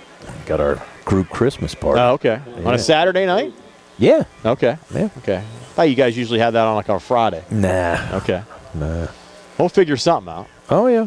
Well, TJ DeStefano lives in Greensburg, so it's not too far for him to go to Ligonier Valley. There you go. I think we did that last year. I think you did the early game with me. I think we went to the Christmas party, and then I worked the late game with TJ, and then I think Carl was with me for that one up at Derry. I think so. So we'll see what we can figure out. Oh, we'll get it together. See who wants to work on a Saturday. 6:07 left here, 3rd and 4 for Frazier. They didn't throw a flag, I hope. Oh, whistle from the far side. Ineligible man. I think you have 12 guys on the field for Bishop Canevin. They don't need. They're counting them now. They don't need the extra help. No. Yeah, they had 12 guys on the field. Okay, 5 yards. That's the 11th penalty on Bishop Canevin, which is not what Coach Steele wants to see. Going to be a 1st down for Frazier at the 30 now. Seacrest down the shotgun. Diamond to his left. We're down to 5:25 left in regulation. Seacrest takes the snap. Has some time. Throws near side pass intercepted. Thrown right to... Oh, did Johnson drop it? He did drop it. Well, how did he not hang on to that one? Yeah, so Johnson, exactly the West Virginia verbal commit, that ball was thrown right to him. He's doing push-ups. He knows after dropping that one, he has to hit the ground and do some push-ups. No excuse for that. Now he's going to get a flag. He probably will. Yeah, and he did. Yeah. I'm going to play football at West Virginia. Can't make drops like that. No. Or Penn State. Penn State, though, has been playing last couple weeks. You guys have Indiana tomorrow, don't you? Yes, we do. Buckeyes have Purdue. I think in West Lafayette tomorrow. Yeah, Penn State goes from the number 2 team in the country to not even making a bowl. Look at their schedule the last couple weeks. By number 1 Ohio State last week, number 2 Indiana this week. Even if they lose to Indiana, if they would run the table after that, they could still get into a bowl game. Hold your head high there, Tony, and root for that. Yeah. Is Diamond a 2-yard run? Yeah. I actually saw an article. They were projecting them to possibly play Pitt in the Pinstripe Bowl. I don't know how you can project that with 3 wins and think it's a little too early for bowl projections. Yeah, I was going to say, well, put it this way, you know it'll be in early December if they get in. Correct. Don't worry about having a hangover on New Year's Day for a bowl game. 2nd and 8. Where's our buddy Soup at tonight? Soup is in Wild and Wonderful. Oh, nice. He got hooked up with his best friend, one of his college buddies, and 2 couples are having a good time, I guess. Good for him. Yep. Diamond, a 9-yard run and a Frazier first down to the Bishop Canevin 44. I really don't have any big plans for the weekend here, Tony. Well, I didn't until this morning, and it was kind of a quiet one, and then my neighbor texted me and said, hey, don't forget the chili cook-off tomorrow at my neighbor's house. I think I've dropped you off at some of those chili cook-offs over the years. Yeah, well, you should come pick me up. That's dropping me off's one thing, and picking me up's the other. That could be a little bit harder. Run up the middle for 3 that time from Diamond. Is that usually a different time of the year, though? Well, no, they have 2. It's this is chili. It's soup cook-off. Soup cook-off is the one I was thinking of. Soup cook-off, yes. Yes, that's we normally have a game that day. And yep, and on a night like tonight, go for some chicken noodle soup. Yeah, no kidding. Well, chili tomorrow would be good, too. Yeah. This might be a night I might stop somewhere if you want to stop after the game on the way home, Tony, because I am a little hungry. I got to check. I got my tire light. I know. We're hoping. I don't know if I have my compressor in the car. I hope I have it there for you. If not, then I'll definitely have to follow you home to make sure you don't get stranded somewhere. That's the last thing we need. Yeah. Here's Diamond on a run for another Frazier first down to the 30-yard line. You have so many friends, Tony. I don't think it'd be a problem for you getting back into town, even if you got broken down on the side of the highway. Everybody knows you. They'll be stopping for you and giving you a ride if you need to get home. Trying to run me over. I don't think so. I don't know. Got a 149 to play. Again, I have to thank all of our video stream sponsors. It was not cheap to get this game on the air. We appreciate everybody stepping up and making it possible, including PA State Representative Ryan Warner, Tiffany Smith Fine Arts Studio, Perry Volunteer Fire Department, Gene and Boots, Sandy Howell Notary Services owner Ed and Sandy Wolinski is Diamond with a run here. And Diamond's going to score a late touchdown for Frazier with 1:26 to play. Derek Diamond on a 30-yard run, but it might be coming back. He called. There's a flag. Wow. Other sponsors tonight, Ford of Uniontown, Uniontown Liquidation Outlet, Napa Auto Parts, and Perry Drug, all sponsoring our video stream tonight. Only the 5th penalty against. They're going to pick it up. Hey. Touchdown's going to stand for Derek Diamond. That'll be his 18th touchdown of the season. And for Diamond, a senior, a good way to at least finish things out. Yeah, and also takes him over 100 yards for this game. So now at 122 yards and a 30-yard touchdown run. And they'll bring out Owen Searcy here for the extra point. Makes it 50-6 after that last run. Now Searcy to add on the extra point again with 1:05 to play. Clean snap coming back. Searcy line drive kick is through. So with 1:05 left in regulation, Bishop Canevin 50, Frazier 7. And we're back in 60 here on the CR Prada Group High School Sports Night broadcast presented by PA State Representative Ryan Warner.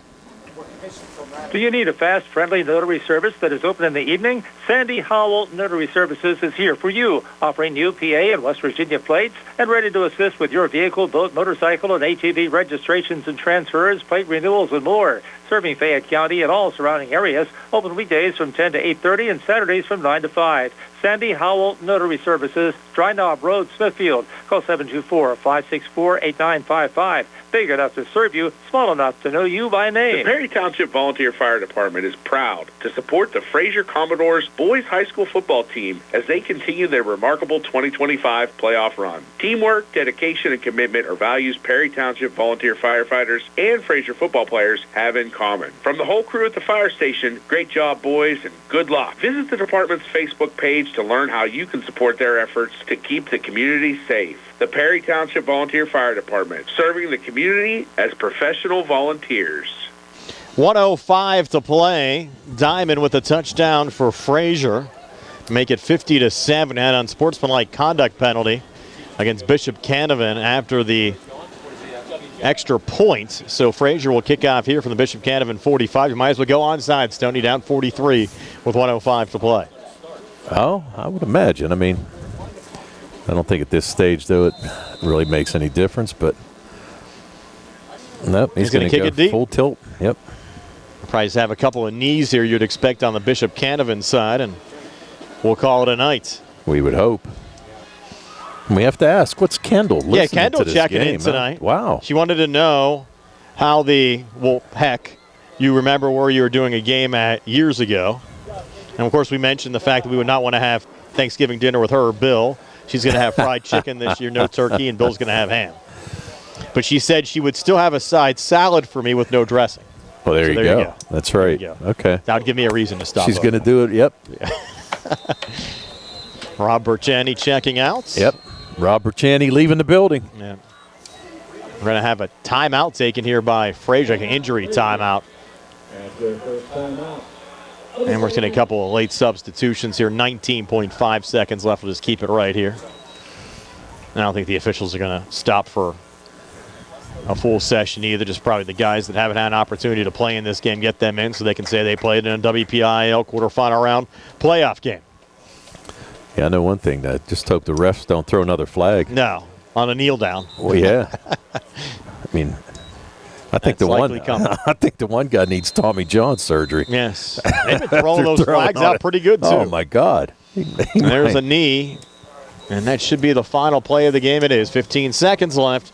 So that'll do it. The Bishop Canevin Crusaders on to the semifinal round of the WPIAL Single A playoffs, knocking out the Frazier Commodores by a score of 50-7. Bishop Canevin improves to 9-3. The Commodores season ends, one of their best ones in years, with a record of 7-5. We're back to tell you all about it right after this here on WMBS, the Turbo Live High School Sports Network, and YouTube Live. Hey everybody, Friday night under the lights are back. High school football is more than a game. It's about community, teamwork, and pride. Just like our local heroes who serve our nation. Fayette County Recorder of Deeds is proud to honor our veterans with the Veteran ID program. By recording your DD214, veterans can receive a secure photo ID and access discounts at participating local businesses. Support our student athletes. Support our veterans. Together we build a stronger Fayette County. Hey love, I'm Tiffany from Tiffany Smith Fine Art Studios, serving up confidence boosts in Perryopolis in our brand new luxury studio in downtown Pittsburgh. I'm not just here to take your picture, I'm here to help you remember who you are. Whether it's been a wild 2 years or you're just feeling a little blah, this is your permission slip to feel powerful again. You'll laugh, maybe cry, and leave feeling like that girl. Book your experience at TiffanySmithFineArtStudios.com because you deserve to be seen.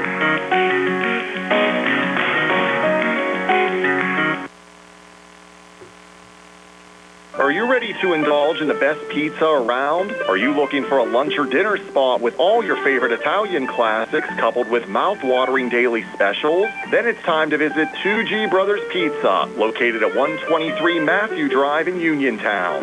Specials and customer favorites include Thursday's Sicilian-style pizza and Saturday's chicken parmesan. Call 724-439-5600 today and let 2G Brothers handle the rest. Your taste buds will be glad you did. Accidents can happen at any time. At Stewart Collision Service in Uniontown, we are here to repair your vehicle to pre-accident condition. Have dents? Stewart Collision Service does paintless dent repair. So give us a call at 724-437-9381 or stop by 73 East Fayette Street for all your collision needs. We work with all insurances. Stewart Collision supports our local high school sports team and wish you the best this season. That's Stewart Collision Service, 73 East Fayette Street in Uniontown, 724-437-9381. I'm Bill Martin, partner at Radcliffe Martin Law. Did you know our office handles claims for people hurt at work? If you are injured at your job, you have certain rights under the Pennsylvania Workers' Compensation Act that your employer may not advise you of or simply disregard.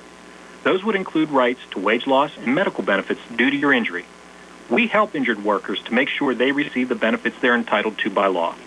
Call us at 724-439-3939. Radcliffe Martin Law, your local injury attorney. This is Dr. Fraser Stokes of U.S. Digestive Health in Uniontown. Doctors Calabrese, Hoppy, Lorenz, and I want to wish our local football teams and fans the very best in 2025 and remind you that our board-certified gastroenterologists are always here to help you and your family with a wide variety of GI health issues. Lastly, please consider a screening colonoscopy. It's a 30-minute painless test that could save your life. Uniontown Liquidation Outlet wants to thank you for buying our Best of Fayette 2025. Come shop with us for the lowest prices around. We have toys, home goods, tools, electronics, and much more. We offer layaway, so stop in today and ask us how it works. We are located inside the Uniontown Mall. The Uniontown Liquidation Outlet. Visit us on Facebook, Uniontown Liquidation Outlet. Hope to see you soon. The UPMC Rehabilitation Institute on Wayland Smith Drive offers cutting-edge physical therapy. Jim Burns and his staff are residents of the community, treating sports injuries, neurological conditions, back pain, sprains and strains, joint replacements, hand injuries, and other conditions. They treat you efficiently and safely by taking all necessary precautions while disinfecting the clinic regularly. All insurance accepted. Experienced therapists. Convenient location and hours. Part of the community. Call the office with a prescription from your doctor or schedule by direct access 724-437-7500. Back here wrapping things up in Canonsburg, 50-7 your final score. Bishop Canevin downing the Frazier Commodores. We'll take a look first at our scoring summary, and I'll have our first Federal Savings Loan Association of Greene County super play of the game. Monte Mott opened up the game, a 20-yard touchdown run. Leo Shorthouse added the extra point at the 8:53 mark of the opening quarter. It was 7-0 Bishop Canevin. Then Frazier, Tony, a long drive, took it all the way down to the Bishop Canevin 5-yard line, had a first and goal, and they were stopped on downs. Stopped on downs, and as we said throughout this game, I think it might have really changed the tide.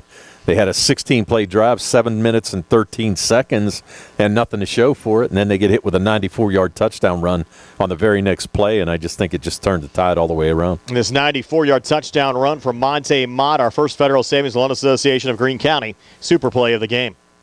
And now going back to the ground here, Mott and Bishop Canevin with a big run, and Mott's going to break it. Look out here into Frazier territory. No one's going to touch him. He's going to go 94 yards for a Bishop Canevin touchdown. And that was just so deflating and heartbreaking, Tony, for the Commodores. Oh, no, I totally agree. And, you know, you'd worked so hard to get to that point, get down to the 6-yard line, you think something's going to come out of that drive, and nothing happened, and then you turn around and give away a big play, and you're down 14-0 instead of tied 7-7. And then you had a Frazier interception coming back. Bishop Canevin, a 34-yard touchdown pass from Olds to Justin Melvin. Olds ran in the 2-point conversion. It was 22-0. Then Olds a pick six, 48 yards on that run back, intercepting Brady Seacrest, made it 29-0.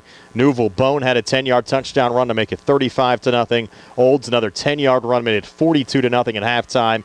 And then we had Cenero Torres with a second-half touchdown for Bishop Canevin that made it 50-0, and a late score from Derek Diamond for Frazier to make the final score 50-7 tonight. Bishop Canevin over the Frazier Commodores. And now for our post-game stats. They're brought to you by Farmana Pharmacy, now located in the Health First Medical Center building, on Route 119 near the Fayette County Fairgrounds. Tony? All right, Brian, thanks. For the Bishop Canevin Crusaders, passing stats were the same as the first half. DeMar Olds was 4 for 5, 101 yards and 1 touchdown, a 34-yard connection to Justin Melvin. Melvin had 3 catches for 72 yards. Lemire Wade had 1 catch for 29. On the rushing end, Monte Mott had 9 carries, 160 yards, 2 touchdowns, one from 20 yards out, one from 94 yards out. Nuval Bone had 10 carries for 75 yards. He had an 11-yard touchdown run in there. DeMar Olds, 4 carries for 35 yards. He had a 10-yard touchdown run. Dominic Cisnero Torres had 2 carries for 6. William Lee had 1 carry for 8. And Kavir Holman had 4 carries for 6. Bishop Canevin ran 35 offensive plays. They had 290 yards rushing, 101 yards passing, 391 yards of total offense, 12 first downs, no turnovers, but they did have 13 penalties for 125 yards. On the other side for Frazier, Brady Seacrest was 0 for 12 passing with 2 interceptions.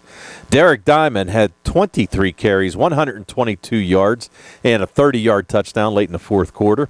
Seacrest 2 carries for -2, and Lincoln Dye had 1 carry for -1.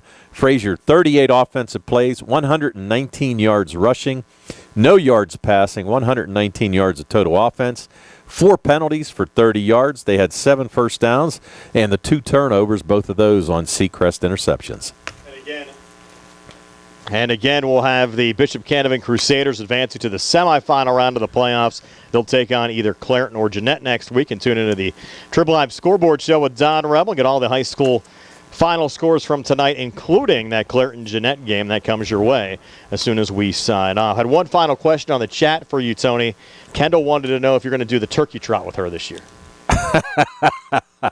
No, I will say I'll be on my way to Virginia. Okay, that you would do it if you were here, though, right? Oh, sure. Okay, sure. There you go. Yeah, there you go. My daughter and son may do it. I don't know about me, but yeah, no, I would like to, but I normally leave early for. I got you. Virginia then. So. Well, guys, another fun season of high school football. Again, we'll start our high school basketball coverage in 3 weeks. Yeah, it'll be here before you know it. And like we said, it got a lot of games to do, and hopefully we'll wish success to both teams, both Laurel Highlands and Uniontown, and got to give Frazier a lot of credit, too. I agree, too. Yeah, had a great season and just ran into a buzzsaw here, and a lot of speed, a lot more speed than Frazier had. And Bishop Canevin, again, always a tough program in the WPIAL. Again, have to thank our video sponsors tonight, including PA State Representative Ryan Warner, Tiffany Smith, Fine Arts Studios, the Perry Volunteer Fire Department, Gene and Boots, Sandy Howell Notary Services, and owner Ed and Sandy Wolinski, Ford of Uniontown, Uniontown Liquidation Outlet,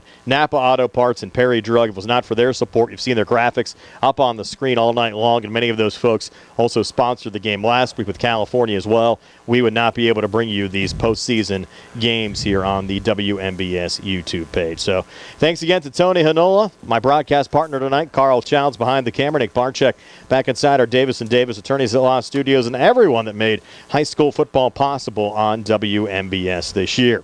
This is Brian Morozak, and have yourselves a pleasant good evening. Again, stay tuned for the Triple Live Scoreboard Show with Don Rebel. It's on the way next. Again, your final score from Cannon Mac tonight, Bishop Canevin 50 and Frazier 7. So long, everybody.